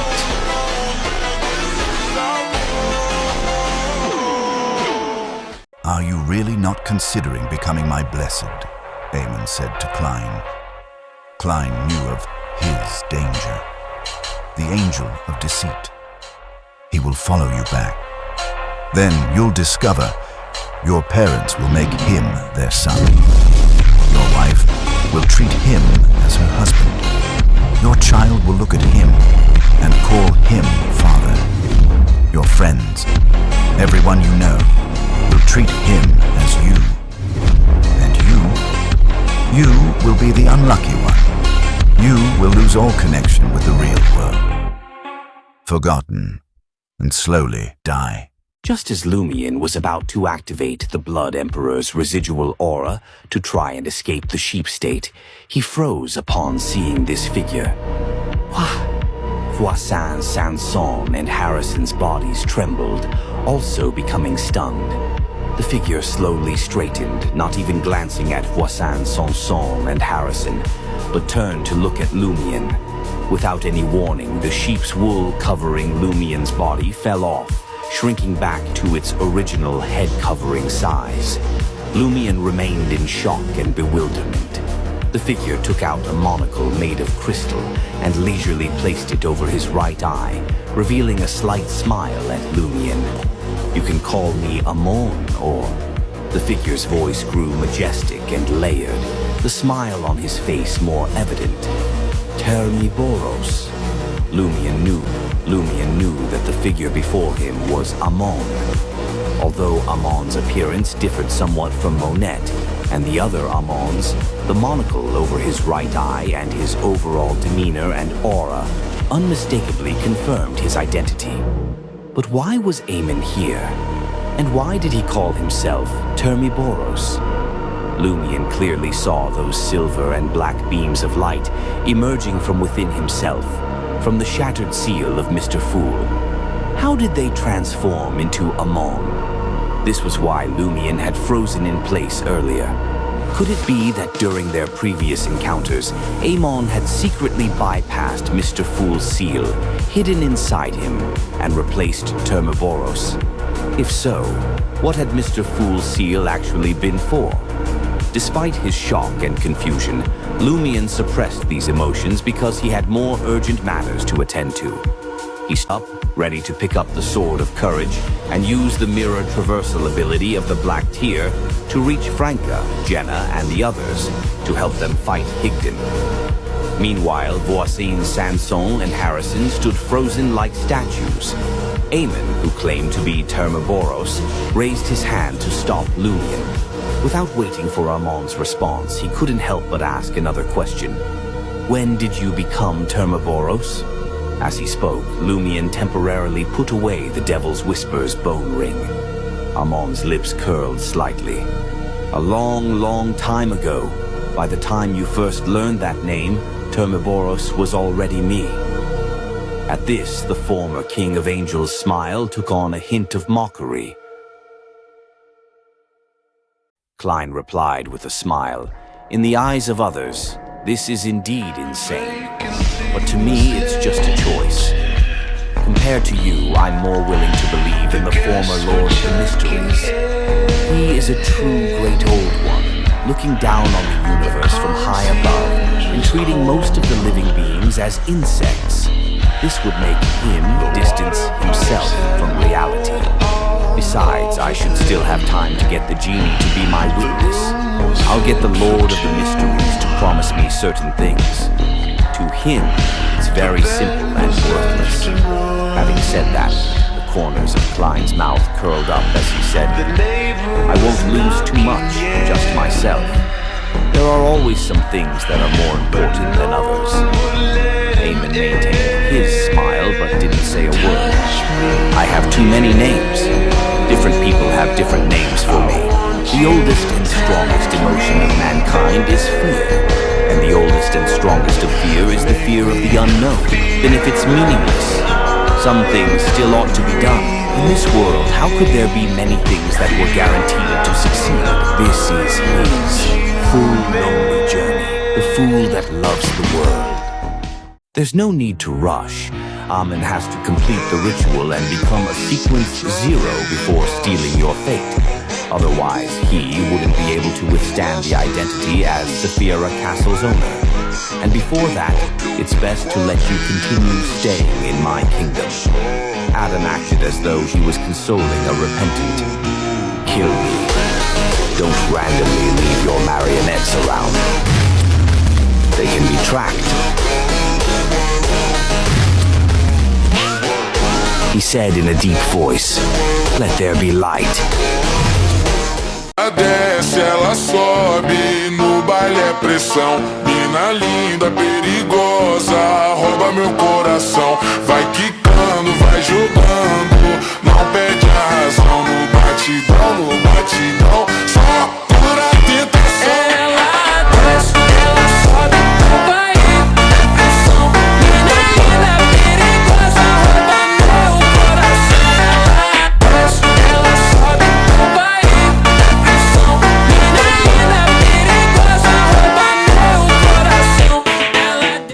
The Lord that created everything, the omnipotent and omniscient, the source of everything great, the beginning and the end, the God of gods, ruler of the vast astral world. Adam is described as the first transmigrator and true creator who led humanity to a golden age, fought ancient gods, and is associated with vast cosmic powers and the spectator pathway authorities. The shadow wandering through fate, the past god of deceit, the destined messiah, the Trojan horse of fate, the slug of time, the loopholes in rules, the manifestation of all errors, the clock hand that tampers with time, the shadow that roams across fate, the embodiment of deceit and trickery. We meet again. Mysteries.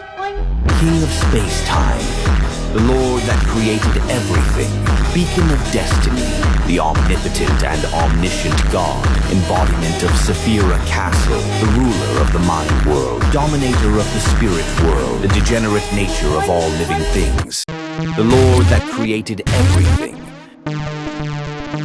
the omnipotent and omniscient God, the Lord who reigns behind the curtain of shadows, the ruler of the mind world, the degenerate nature of all living things, the omnipotent and omniscient, the source of everything great, the beginning and the end, the God of gods, ruler of the vast astral world.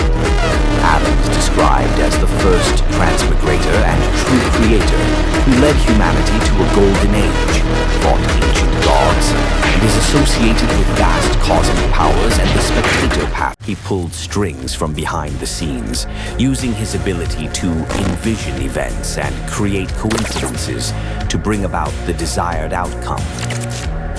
His authority as a visionary to orchestrate the entire event, as a play to ensure the various parties, Klein, Leonard, Daly, and Ince, converged in one place. Klein finally kills Ince. The sealed artifact 0-08 realizes his intentions and panics, spawning another king of angels, Ouroboros, to fight, give it time to escape. After the dust settles from the battle with Ouroboros to claim 0-08, this figure wore a simple white robe and had a pale gold beard that covered half his face. On his chest hung a silver cross as though he was the most ordinary priest, but he was the king of angels, Adam. He then observes Klein, who has just completed his ritual, to advance to sequence 4. He smiled and added, "A price is always exacted for what fate bestows. Isn't that so?"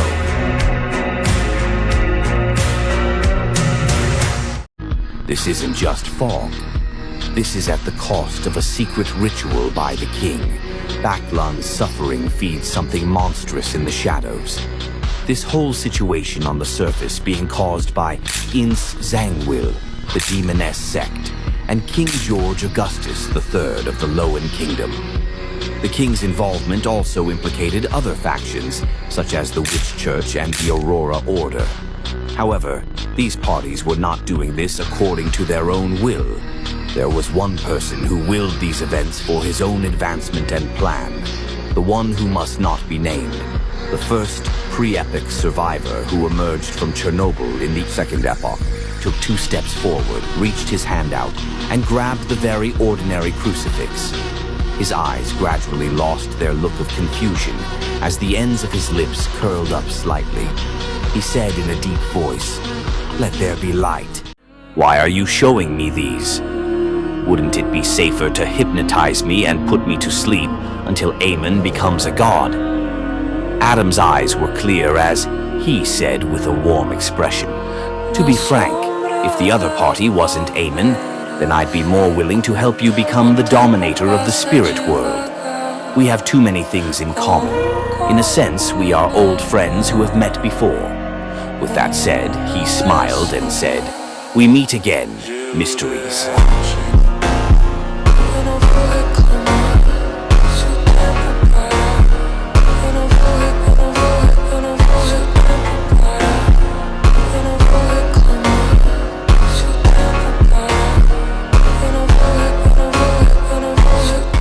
Before the first spark of creation, before the stars learned to burn, there was him, the primordial God Almighty, the Ancient One, the first terror, the whisper in the dark, the one who shouldn't be named, a will older than time, a silence deeper than the void, not worshipped, feared, not seen, felt.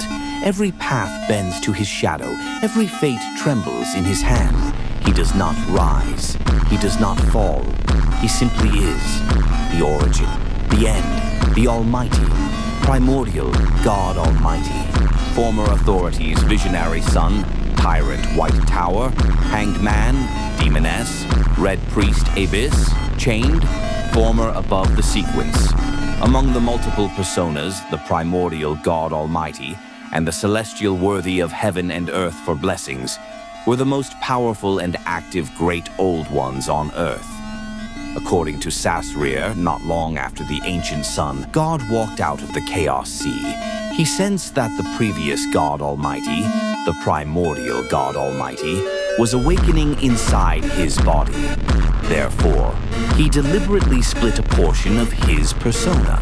Adam merged with the Tyrant and White Tower characteristics from the Lord of Storms and the God of Knowledge and Wisdom to temporarily achieve a fragile balance. Adam was first affected by the inextinguishable ravings, and then the Mother Goddess of Depravity's new life, which strengthened the consciousness of the primordial God Almighty and made his resurrection imminent. Adam accepted his death at the hands of Lumion Lee to stop the awakening of the primordial God Almighty. Clearly, it's impossible to invade Sapphira Castle by just making the Lord of the Mysteries awaken to a certain extent, and using half-craziness in concert with error. There's no way you can find a usable bug for this matter unless you directly get him to replace you. Only when you possess the door authority to go anywhere did you see hope. By creating a back door and using bugs, you could make Sapphira Castle treat you as the Lord of the Mysteries and give you the corresponding authority. Of course, this will definitely require the awakening of the Lord of the Mysteries to a rather dangerous state. No being, deity, god, outer entity, or angel dares to openly oppose his unfathomable authority. To comprehend the celestial world is to gaze into the abyss and find it gazing back, except the abyss laughs, reshapes reality, and turns your very thoughts into its playground. He is not a sovereign who rules through force, but an eternal trickster who conquers through deception, illusion, and the subversion of reality. The celestial worthy's authority is absolute, permeating the unseen layers of the universe and guiding the hidden motions of destiny's grand design. To encounter him is to face the eternal cycle of order and chaos, a force that transcends gods and mortals alike, standing as the enigmatic core at the heart of the mystic cosmos. This cosmic entity, inscrutable and unfathomable, remains the ultimate paradox, both creator and destroyer, order and chaos, ruler and puppet. Such is the nature of the celestial worthy of heaven and earth for blessings. No being, deity, god, outer entity, or angel dares to openly oppose his unfathomable authority. This means that the death of the celestial worthy is more thorough. He can only rely on the will left inside the Beyonder characteristic and the mechanical arrangements of Sapphira Castle to revive. Klein sighed and smiled. I can already hear him whispering into my ears.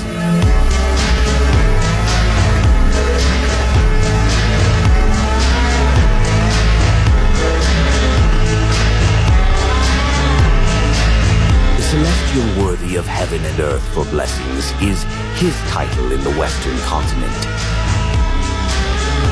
To comprehend celestial worthy is to gaze into the abyss and find it gazing back, except the abyss laughs, reshapes reality, and turns your very thoughts into its playground. The celestial worthy of heaven and earth for blessings bears many titles: King of Space-Time, Beacon of Destiny, Embodiment of Sapphira Castle, Dominator of the Spirit World, and ultimately the Lord of the Mysteries. This entity exists far beyond the grasp of mortal comprehension, embodying the eternal nexus where cosmic order and chaos entwine. To comprehend the celestial worthy is to peer into an abyss that gazes back with infinite amusement. An abyss that bends reality, warps thought, and reshapes existence itself into a labyrinth of paradox and enigma. His laughter is neither joyous nor cruel, but an expression of cosmic indifference, mocking the fragile constructs of logic and fate. Bound neither by time nor space, the worthy manipulates the threads of destiny as though they were mere playthings. The linear laws of causality unravel before his presence, and the tapestry of existence folds and twists beneath his will. He is not a sovereign who rules through force, but an eternal trickster who conquers through deception, illusion, and the subversion of reality. The celestial worthy's authority is absolute, permeating the unseen layers of the universe and guiding the hidden motions of destiny's grand design. To encounter him is to face the eternal cycle of order and chaos, a force that transcends gods and mortals alike, standing as the enigmatic core at the heart of the mystic cosmos. This cosmic entity, inscrutable and unfathomable, remains the ultimate paradox, both creator and destroyer, order and chaos, ruler and puppet. Such is the nature of the celestial worthy of heaven and earth for blessings. No being, deity, god, outer entity, or angel dares to openly oppose his unfathomable authority. This means that the death of the celestial worthy is more thorough. He can only rely on the will left inside the Beyonder characteristic and the mechanical arrangements of Sapphira Castle to revive. Klein sighed and smiled. I can already hear him whispering into my ears. The Lord that created everything, the omnipotent and omniscient God, the Lord who reigns behind the curtain of shadows, the ruler of the mind world, the degenerate nature of all living things, the omnipotent and omniscient, the source of everything great, the beginning and the end, the God of gods, Lord of mysteries, King of space-time, Beacon of destiny, embodiment of Sapphira Castle, Dominator of the Spirit World. The Evernight goddess stands higher than the cosmos and more eternal than eternity. The Lady of Crimson, the Mother of Concealment, the Empress of Misfortune and Horror, Mistress of Repose and Silence.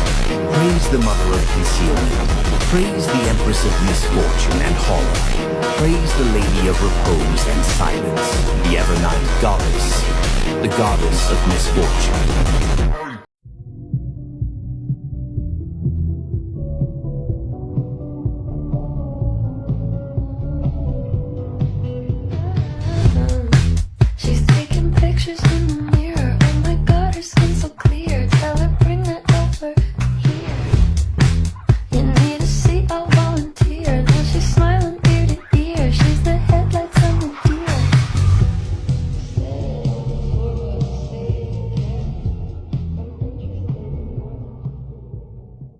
world of Lord of the Mysteries. The world was changed greatly. These three were Transmigrators. Emperor Roselle. Power demands sacrifice, but without it, there is only chaos. Amanias, the Evernight goddess. I am the Silent Watcher. And 𝕒𝕗𝕝𝕝. We are guardians, but also a bunch of miserable wretches that are constantly fighting against threats and madness.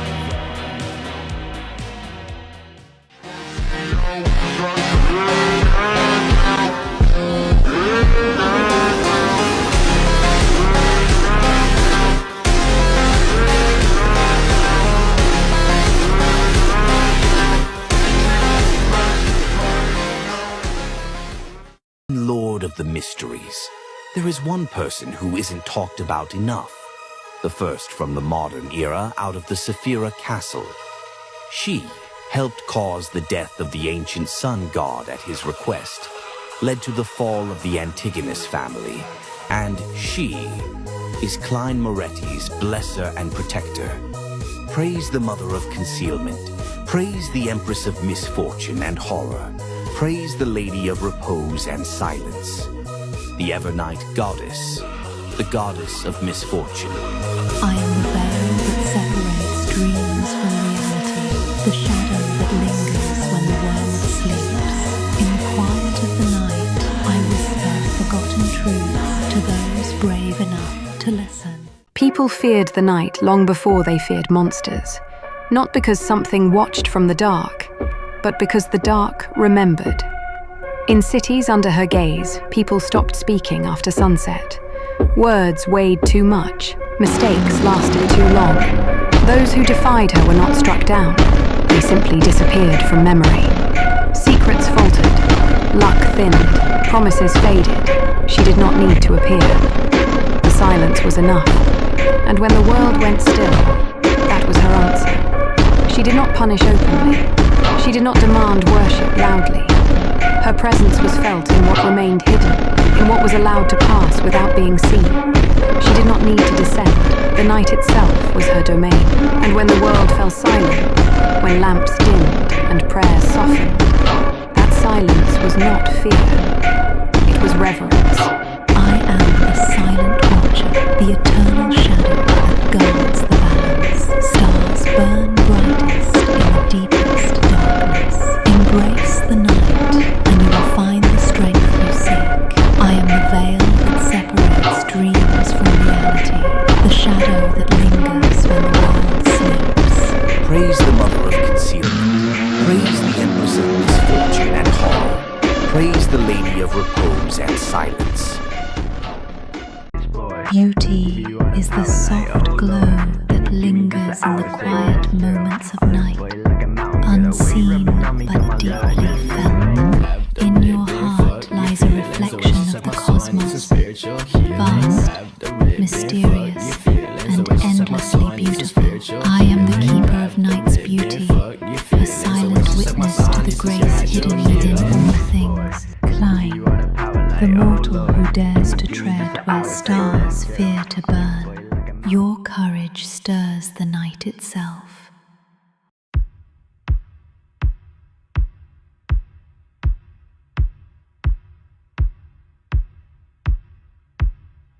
The ancient sun god, angel of time, the dark angel, the angel of war, angel of gatekeeping, angel of fate, angel of stars, angel of wisdom, angel of order, beauty goddess, the eternal blazing sun, half the fool.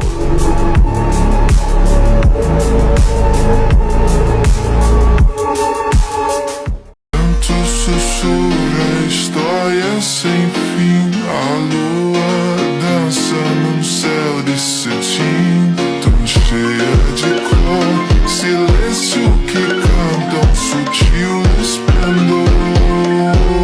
Luz na madrugada,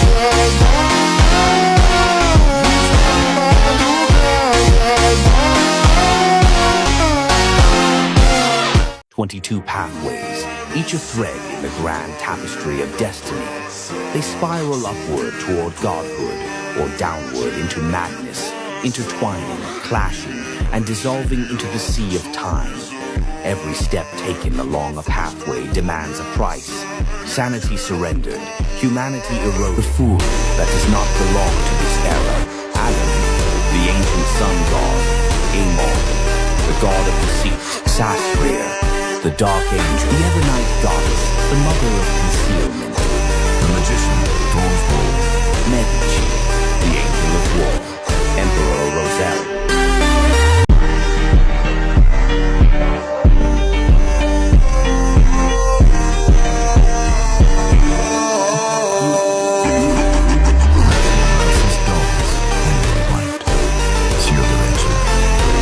Melissa Moretti, Christine, Jenna, Derek Burton, Sharon, the mother goddess of depravity, Willow Septime, Frank Lee, Isaac Eggers, Colin Iliad, Alger Wilson. The fog over Backlund's western borough clung thickly to the gas lamps, casting blurred halos above the rain-slicked cobblestones. Within the courtyard of Backlund University of Technology and Industry, students moved slowly between neatly trimmed lawns, their coats pulled tight against the chill. At the center of the courtyard, Audrey Hall, poised in her dark green cloak, an elegant symbol of her status as Earl Hall's daughter, stood quietly posting a carefully worded flyer. The neat blue ink read, "On Self-Reflection and the Balance Between Reason and Faith, hosted by the Church of the Fool." Audrey's thoughts were sharp, shaped by her training along the spectator pathway.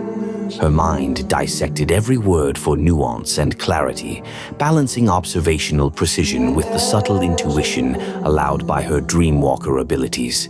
The phrasing was no mere whimsy. It was the product of deliberate meditation, a quiet dialogue between reason and faith, a whisper from the fool that she carried in her soul. As she turned, she nearly collided with a young woman burdened under a heavy stack of notebooks. "My apologies," Audrey said with cultivated poise. "It's quite all right," replied the woman. Her voice was measured, carrying the quiet resolve of one accustomed to logic and engineering. "Melissa Moretti," she added, adjusting her grip. Audrey's eyes briefly scanned the ink-stained fingers and the woman's determined expression. "Your brother works at the Ministry of Finance, yes? Benson Moretti?" Melissa nodded. "Yes. He started there after we moved to Backlund for my second round of exams." Audrey's lips twitched in a faint smile, a flicker of recognition passing through her. The Moretti family had weathered many hardships, but Benson's new job marked a quiet turning point. What they did not know was that Audrey, as Klein's watcher, observed them from the shadows, ensuring their safety and subtle prosperity. "If philosophy ever interests you beyond formulas," Audrey said gently, gesturing toward the flyer, "there will be an open discussion soon. It won't be dull." Melissa's gaze lingered on the flyer's phrase, "balance between reason and faith," an idea both foreign and intriguing to her scientific mind. "I'll consider it," she said softly. Audrey inclined her head in acknowledgement just as the bell from St. Samuel's tolled through the mist, and they parted. Later that day, Emlyn White strode through Backlund's mist-draped streets, his crimson-lined coat immaculate and footsteps precise upon the glistening cobblestones. Pride marked every measured step, his aristocratic bearing sharp with impatience toward the city's indifference to higher truths. Carrying a stack of crimson-edged flyers, he affixed them to chapel doors and notice boards with ceremonial fastidiousness. The Church of the Fool, founded in 1352 during the 5th epoch after the City of Silver and Moon, city residents left the forsaken land of the gods, invites you to seek wisdom in mystery. Emlyn's crimson eyes swept the few passers-by with a mixture of disdain and hidden awe. Proud though he was, the fool's causes stirred a reverence inside him, a devotion masked beneath a veneer of cold skepticism. "If they don't read these words, it is on them," he murmured, finishing with near sacerdotal care. That evening, across Backlund's fog-laden streets in a modest townhouse, Benson Moretti returned home weary from a day at the Ministry of Finance. Lucy, his wife, greeted him with a warm smile, holding their young child Alice close in quiet comfort. The domestic calm contrasted sharply against the city's gray chill. Melissa sat at their dining table, a crimson-edged handbill in hand. The flyer's words echoed the church's humble ascendancy among the city's silent masses, an obscure faith weaving quietly into the intricate tapestry of Backlund. Benson unfolded the paper slowly, a dry smile touching his lips. "Another new faith spreading through the city," he said quietly. "This place grows ever more complicated." Lucy's expression held no judgment, only calm acceptance cultivated through years of shared struggles. Melissa's eyes drifted to the candlelight, its shadows trembling across the walls. A presence brushed against the edge of her awareness, patient, watchful, impossible to grasp. It was a feeling she knew all too well, a silent echo from the days long gone. Klein Moretti, the fool that loves the world.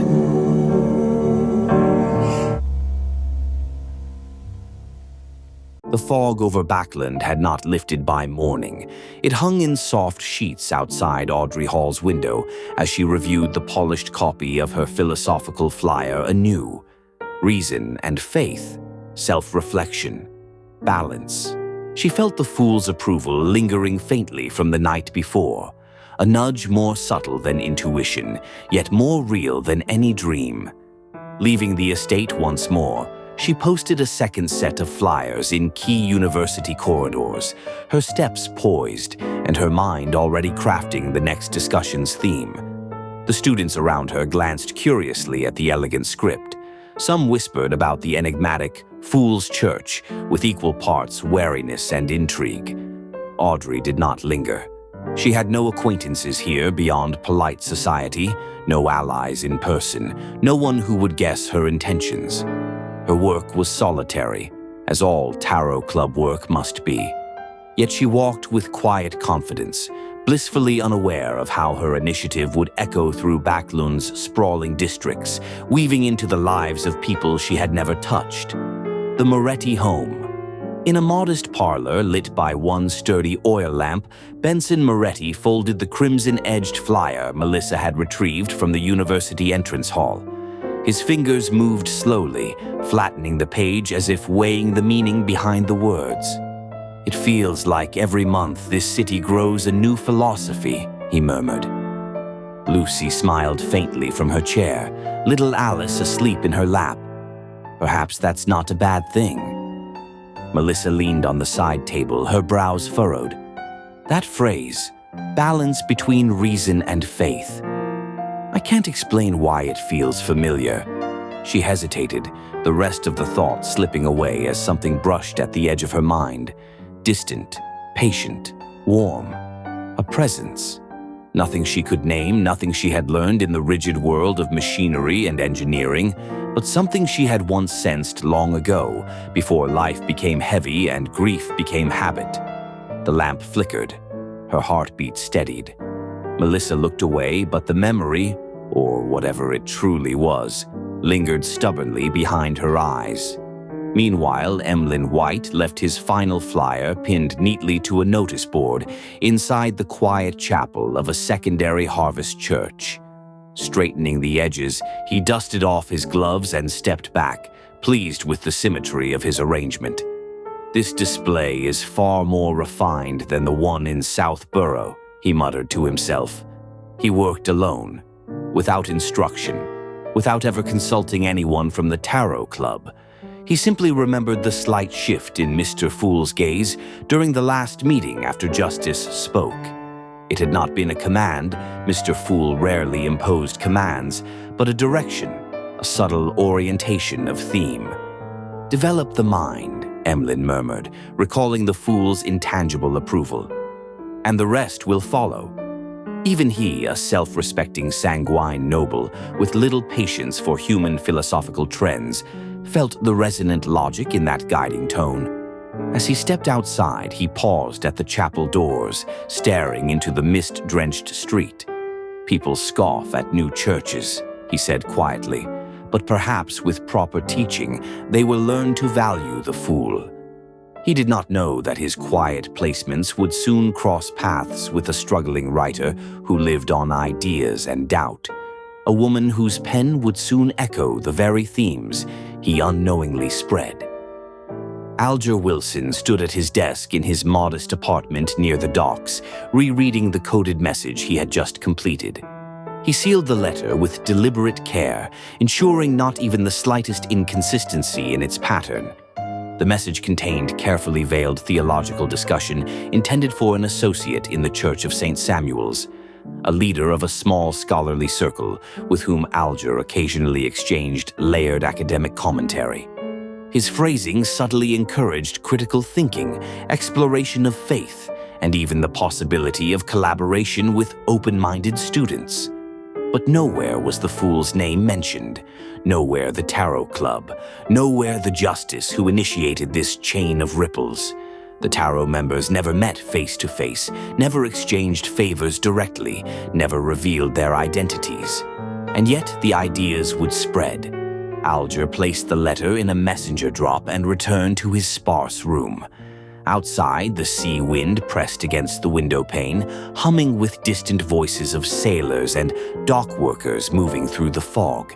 His expression remained unreadable, but a brief thought flickered through his mind. How many eyes in this city are drifting subtly toward the fool's light without ever realizing it? Force Wall sat hunched at her cramped desk in the small apartment she shared with 𝕄𝕒𝕒𝕒.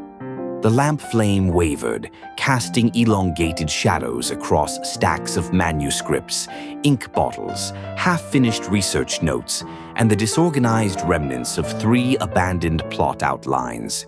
She tapped her pen against a half-written chapter of her newest serialized story. It was going poorly. Her editor demanded more philosophical intrigue, deeper moral tension, sharper internal conflict. Force had spent hours thumbing through historical essays, theological fragments, and dusty mystery novels, but the right angle refused to present itself. CO burst into the room without knocking, dropping a stack of constabulary documents onto the table. "Force, the steam kettle is leaking again, and I need you to check if we have any flour left." Force blinked. "I'm working." "Yes," CO replied flatly, "and if you don't eat dinner, you'll collapse again, and I'm not carrying you upstairs a 3rd time this month." Force groaned theatrically and followed her into the tiny kitchen. As the kettle sputtered and hissed, she reached for the cupboard door and froze. A folded flyer lay tucked beneath the spice tins. She didn't remember putting it there. The paper was crisp, the writing elegant, the words philosophical. She read the title silently, On Self-Reflection and the Balance Between Reason and Faith. Her brow arched. Reason and faith. That's actually very interesting. CO, rummaging for bowls, muttered, "Constables leave random pamphlets everywhere. Check the cupboards tomorrow. You'll probably find a heraldist's manifesto stuck behind the tea." Force ignored her. She read the flyer slowly, her eyebrows rising higher line by line. It wasn't a sermon. It wasn't propaganda.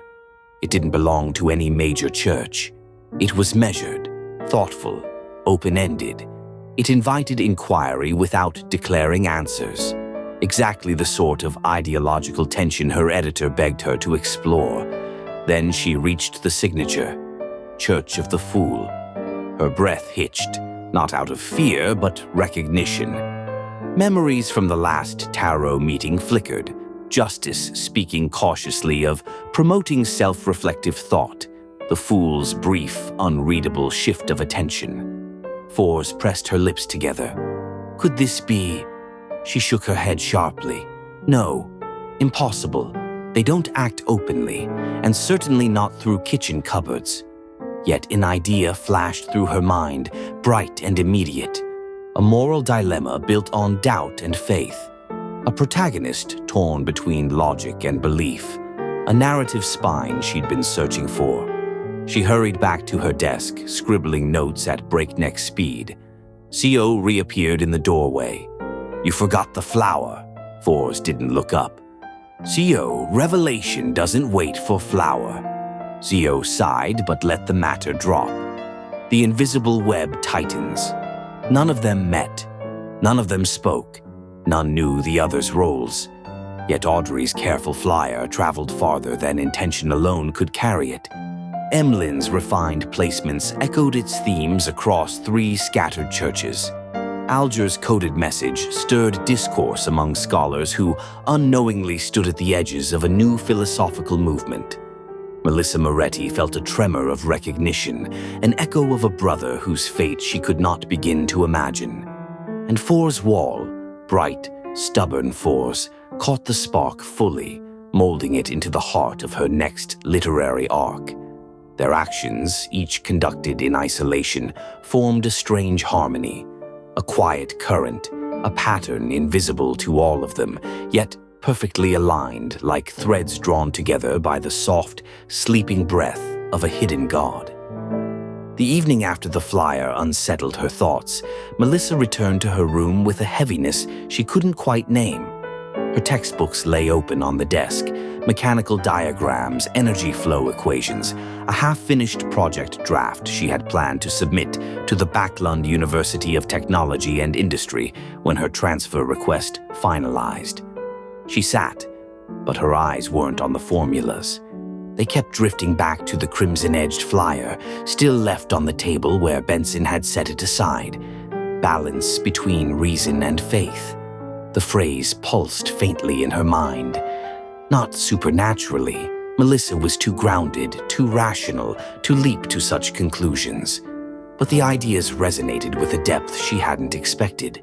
And then, unexpectedly, something clicked. Not mystically, intellectually, mechanically, as though the concepts of belief and introspection aligned perfectly with the elegance of physical systems. A mind was a machine of symbols. Faith, a pattern of equilibrium. Understanding, a balance between tension and release. She blinked.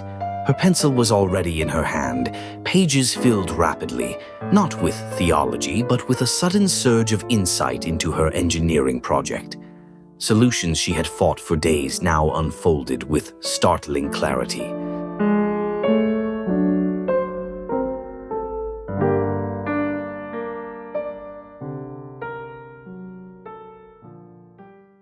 Sometime later, they saw a clown running towards them. His face was painted in colorful pastels. At first, he threw a tennis ball into the air, and while the attention of the surrounding people was drawn to the air, he conjured a flower out of thin air. It was a Seville chrysanthemum. The clown brought the flower before Melissa and Benson. The flower was golden in color and symbolized happiness.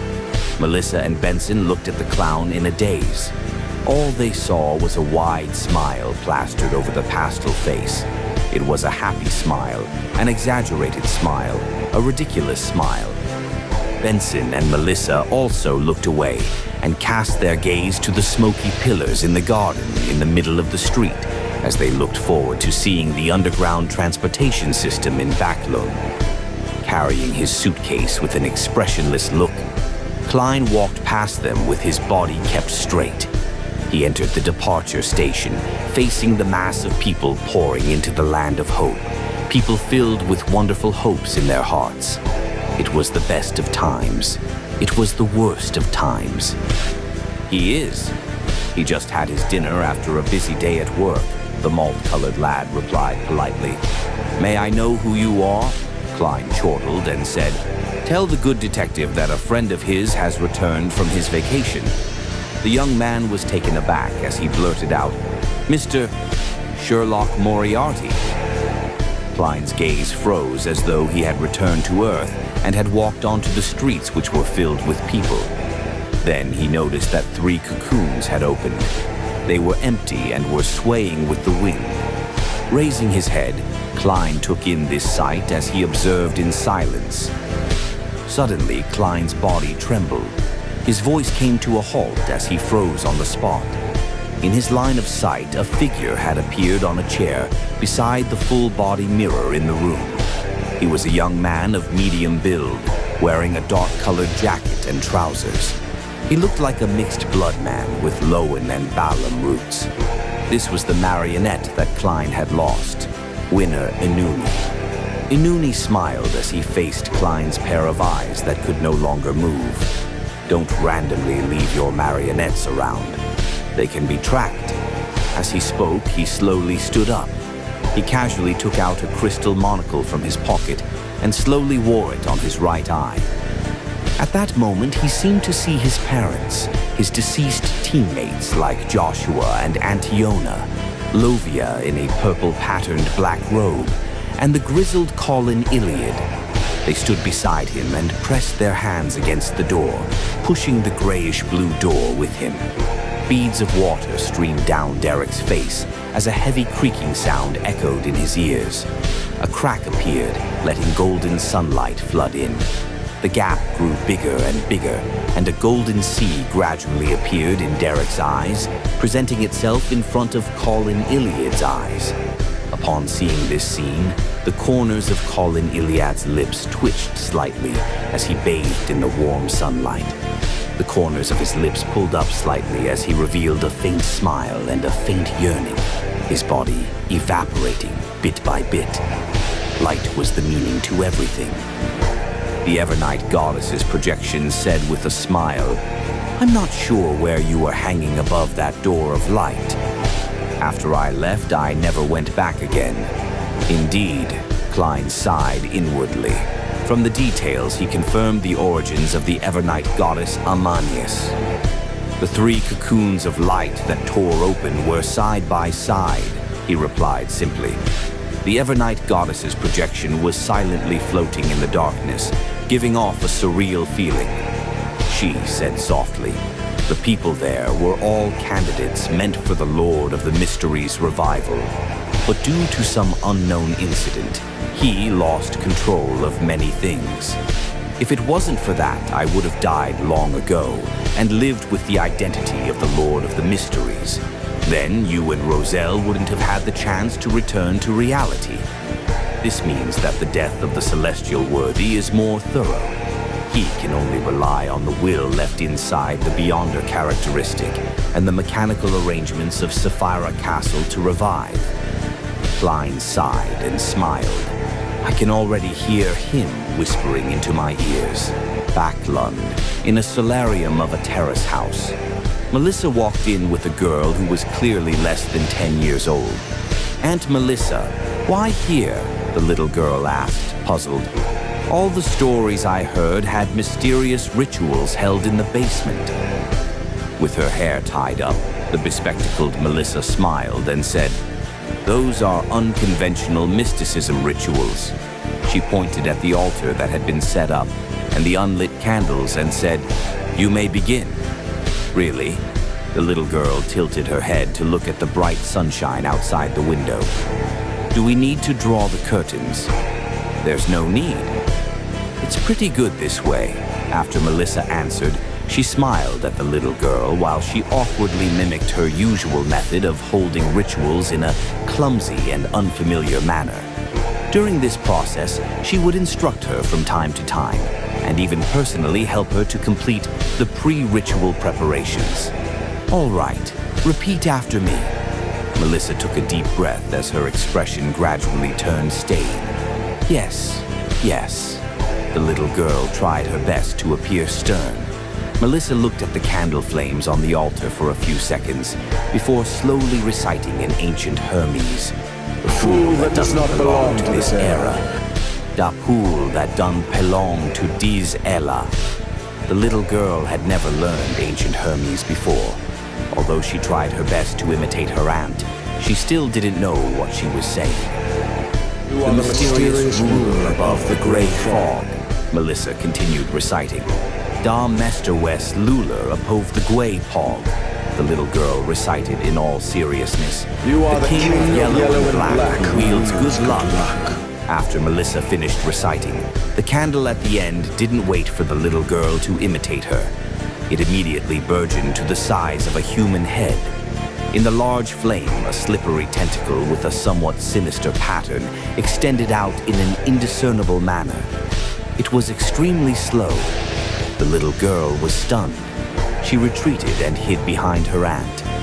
Melissa pursed her lips and said with a gentle smile, "Don't be afraid. Go greet him."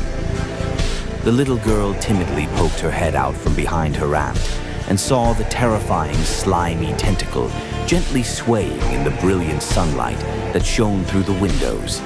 It seemed to be attempting to swat away the dust, or was waving at her. "Go, don't be afraid," Melissa repeated. The little girl finally mustered her courage and stood in front of the altar. She recited the incantations she had just invented before revealing a sincere smile and raised her palm. The slippery tentacle, whose patterns had disappeared, paused for a few seconds. It seemed hesitant and somewhat out of practice. Then it raised its head and curled up slightly, lowering itself inch by inch. Amidst the sunlight, it high-fived that tiny palm.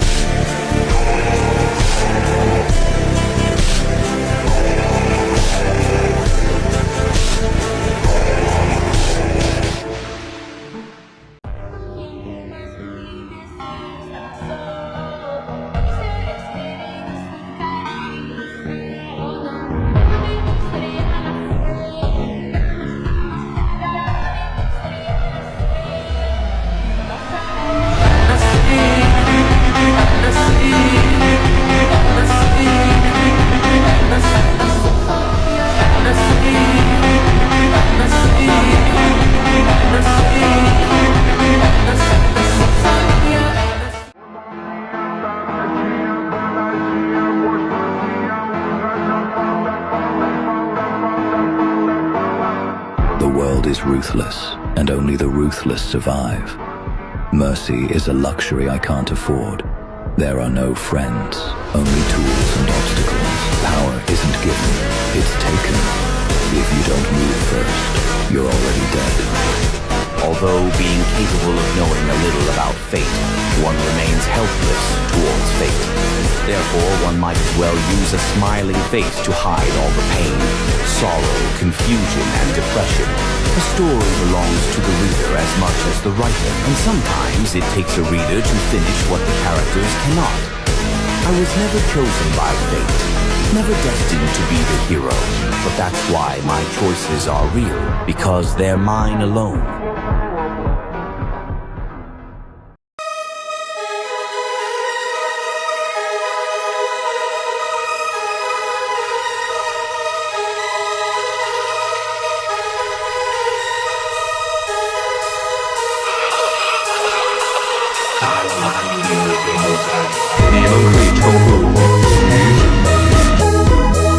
The story belongs to the reader as much as the writer.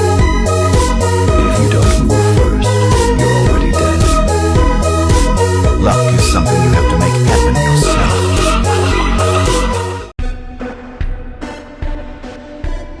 If this story can really save you, if you regained just a little of your memories, and remember us just one more time, then I'll keep writing the epilogue for you until the end of the time, for eternity. The very last paragraph to the conclusion she didn't get to write.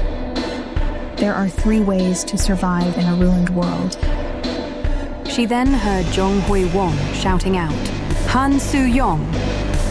The other companions who heard the news belatedly, comrades who didn't accompany them to the East Sea, could be seen running over here through the building's window. I've forgotten a few by now. However, one thing's for certain. Han Su-yong's trembling hand grasped the door's handle. She was scared. What if there was nothing beyond this door? What if all this was nothing more than a sweet lie? She looked to her side and saw Yu Jung-hyuk nodding his head. And that is, the you reading these words will get to survive. No matter what was waiting for them beyond this door, they were now ready to witness it. The door creaked noisily as it opened. Faint rays of sunlight entered through the wide open window, The pages of the manuscript she spent the whole night revising scattered around in the wind, letters scattered in a blinding fashion. The story she didn't get to complete, it was right there. The sentences she really wanted to write sometime, even if it was not now. While thinking about those sentences, Han Soo-young grinned like an idiot. This story is for just that one reader. After Melissa finished reciting, the candle at the end didn't wait for the little girl to imitate her. It immediately burgeoned to the size of a human head. In the large flame, a slippery tentacle with a somewhat sinister pattern extended out in an indiscernible manner. It was extremely slow. The little girl was stunned. She retreated and hid behind her aunt. Melissa pursed her lips and said with a gentle smile, "Don't be afraid. Go greet him." The little girl timidly poked her head out from behind her aunt and saw the terrifying, slimy tentacle gently swaying in the brilliant sunlight that shone through the windows. It seemed to be attempting to swat away the dust, or was waving at her. "Go, don't be afraid," Melissa repeated. The little girl finally mustered her courage and stood in front of the altar. She recited the incantations she had just invented before revealing a sincere smile and raised her palm. The slippery tentacle, whose patterns had disappeared, paused for a few seconds. It seemed hesitant and somewhat out of practice. Then it raised its head and curled up slightly, lowering itself inch by inch. Amidst the sunlight, it high-fived that tiny palm. Zhao Lianyun was doing the same. The Ma Hongyun that she loved had died in Fang Yuan's arms. Fang Yuan was currently in possession of Ma Hongyun's soul, so even with fate Gu destroyed, Zhao Lianyun could not revive him. She had to get back Ma Hongyun from Fang Yuan. Maybe I can use the power of Love Gu to steal his soul from Fang Yuan's immortal aperture. After all, Love Gu is a rank 9 immortal Gu. It has countless effects and is capable of doing almost anything. Zhao Lianyun thought of this and felt increasingly moved. Now is not the time. I need to wait patiently until Fang Yuan is at his weakest, when he cannot afford to distract himself. I will make a move. Qin Dingling was waiting to strike. She had the killer move Luck Gamble. It was created to counter Giant Sun Immortal Venerable. She could not do anything against Spectral Soul Demon Venerable, but she could deal with Giant Sun Immortal Venerable. She was waiting for a chance. Fang Yuan, what other methods do you still have? Hurry up and use them.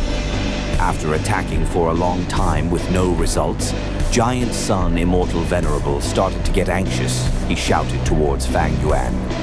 Fang Yuan looked down at the heavenly court below him. He saw many immortal Gu houses and also huge areas of ruins. He laughed ruthlessly as he said, "Star Constellation Immortal Venerable, I am going to kill all of Heavenly Court's Gu immortals now. Come stop me if you can."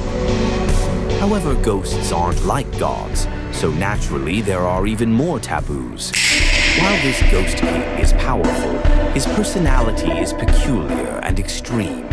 If he's happy, he'll help you, even if you don't pray. If he's displeased, you can give 1,000 gold, and he would still turn away. If he was very displeased, who knows if one day he'll just take your life. So, by the same logic, it's best to show your respects but stay far away. However, if people worshipped the divine statues of this one god and one ghost together, then there will be a miracle that red-robed Ghost King will expel all the misfortune enveloping the Scrap Immortal and let him reveal his true appearance. People will shockingly discover that, turns out, the Scrap Immortal's colors aren't dusty white, but shimmering gold. Legends are usually based on truth. However, this is probably a tale of a long, long time ago. Maybe it'd even need to be told starting from 800 years ago, and it would be a very, very long tale to tell.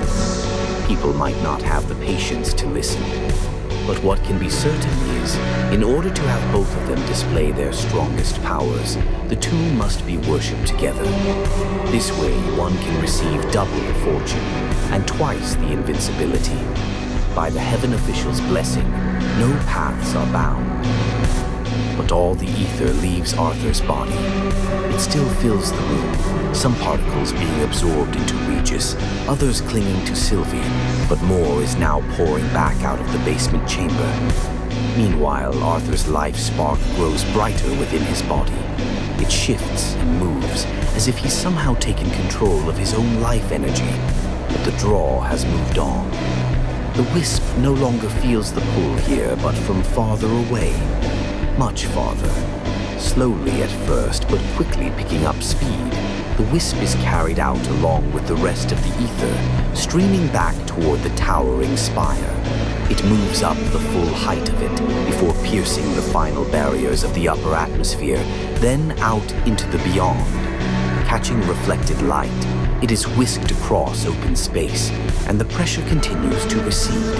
No mana, no ether, no pleading, no pressure, but there is still a draw, pulling it farther and farther away. Then the wispy collection of etheric motes pulls into itself, suddenly aware of the attention on it, like eyes in the infinite dark. The vehicle kept driving until it reached the edge of the city. There, a village appeared with lush green pastures and a gently flowing stream. Franca got out of the car and casually waved at a girl herding geese by the river, and the young man beside her serving as a greeting. Like returning home, she naturally followed the country road into the village. In the distance, she saw a towering earthen pillar several dozen meters high. At its peak sat a figure with 3 heads and 6 arms, quietly enduring the wind and rain, basking in the sun and storms. Franca headed straight to Old Tavern and, unsurprisingly, found Lumion sitting at the bar in his white shirt and black vest. A glass of La Fée Verte sat by his hand, while Jenna, dressed in a light flowing dress, passionately sang lively songs for the farmers and their wives in the middle of the tavern. A smile spread across Franca's face as she watched Jenna perform. She strolled to the bar and sat beside Lumion. 1 glass of Kirsch. She snapped her fingers at the bartender, then turned to Lumion and asked, "Where's Aurora?" Lumion, with his blood-red hair, chuckled and said, "At home, writing travel notes." Franca let out an "oh" and happily said to Lumion, "I'm planning to stay in the western continent for a while. Soon, Aurora already agreed to come along. Want to join us?" "Sure." Lumion turned slightly, smiling as he gestured toward the center of the tavern. "You can ask Jenna yourself if she wants to go." Franca followed his gaze just in time to see Jenna finishing the last few lines of her song. With a bright smile, Jenna extended an inviting hand toward both Franca and Lumion. Her cheerful singing echoed throughout the entire tavern. As long as Trier endures, mirth and glee will never falter.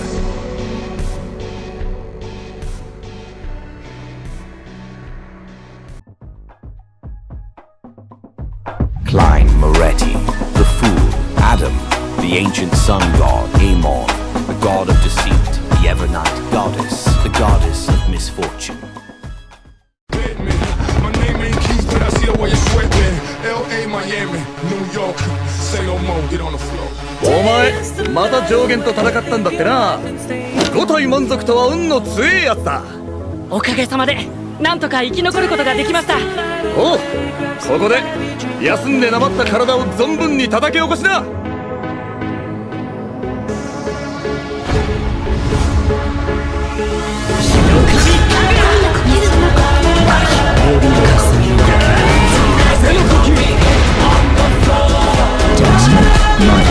Of the Evernight gods.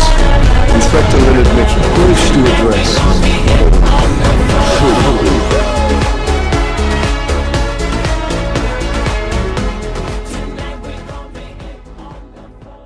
And a world where fate and mystery intertwine, 𝕋𝕙𝕒𝕝 awakens to a new life. In Clown, he transmigrates into a strange, mystical world, discovers hidden powers, and forms the Tarot Club, uncovering the deadly secrets of the Grey Fog.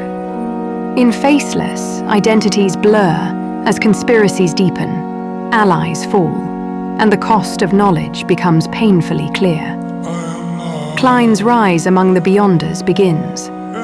By the seer and scholar of yore, he unlocks new powers, deciphers tarot mysteries, and navigates a world where every action carries lethal consequences. Loyalties are tested, and morality becomes a weapon. War consumes the lands in Red Priest. Klein faces betrayal, political schemes, and supernatural intelligence as the Tarot Club expands and sacrifices mount. In Lightseeker, gods and mortals collide. Klein is captured, discovers Earth's hidden truths, and confronts the limits of human resilience amidst divine forces. Sacrifice defines Volume 7. Lives are risked, powers are gained, and cities are rebuilt. The Tarot Club maneuvers against Adam and Zaratul, setting the stage for ultimate apotheosis. Finally, in The Fool, Klein completes the journey, facing Ammon and the Celestial. Worthy, he ascends to Sequence 0, balances cosmic forces, and secures the fate of humanity, leaving a legacy that spans mortal and divine realms alike. A world of mystery, sacrifice, and destiny unfolds. This is the story of Lord of the Mysteries. In the Beyonder Awakening, Lumion Lee discovers hidden powers, assembles a loyal group of companions, and begins to navigate a world where Beyonder characteristics define both influence and survival. Early trials test morality, strategy, and courage. In Outer God Encounters, Lumion and his allies confront the unnatural forces beyond mortal comprehension. Alliances are forged, demons are deceived, and the first true threats to the mortal world reveal themselves, setting the stage for higher stakes. By Tarot and Mirrors, conspiracies deepen, illusions manipulate reality, and the Tarot Club's influence grows. Mirror worlds and hidden enemies force Lumion to balance tactical genius with ethical dilemmas, while artifacts and sequences amplify his power. Demoness plunges the characters into despair and catastrophe. The Project Vortex wreaks havoc, emotional entanglements intensify, and survival becomes a delicate dance. Lumion is forced to embrace a new, dangerous identity as he confronts twistedness and pain. In Iron-Blooded Night, strategic mastery and artifact manipulation reach their peak. Lumion navigates underworld conflicts, pirate adversaries, and mirror-world anomalies, strengthening his team and solidifying control over mystical forces. Abscessed Hand and Paramite challenges reality itself. Battles against formidable foes across multiple mirror layers test resilience. Proxy control is gained, and the boundaries between illusion and existence blur, forcing Lumion to confront ultimate consequences. Finally, in Second Law/Dreamweaver, Lumion ascends to godhood, mastering dual pathway powers, confronting the apocalypse, and stabilizing cosmic entropy. Allies achieve their ultimate advancement, enemies are defeated, and the fate of the mortal and divine worlds is secured. Through strategy, sacrifice, and transcendent power, Lumion ensures the circle of inevitability comes full circle. The one older than recorded history, older than the 5 epochs, has awoken. The Lord of Mysteries was born. Lord of Mysteries, King of Space-Time, Beacon of Destiny, embodiment of Saphira Castle, Dominator of the Spirit World, the fool that doesn't belong to this era, the mysterious ruler above the Grey Fog, the King of Yellow and Black who wields good luck. There were still lingering echoes in his ears as the corners of his mouth curled up. Klein gave a self-deprecating laugh. The 7 deities already tacitly accepted it. What meaning is there even if you don't accept it? once again, he fell silent while obtaining the tacit approval of the 7 deities. Why would he fail? They immediately thought of an answer, because Mr. Fool didn't agree to it. After a long while, he finally exhaled and said to himself with a calm expression, "Even if it's meaningless, some things still ought to be done." This is his full lonely journey, the fool that loves the world.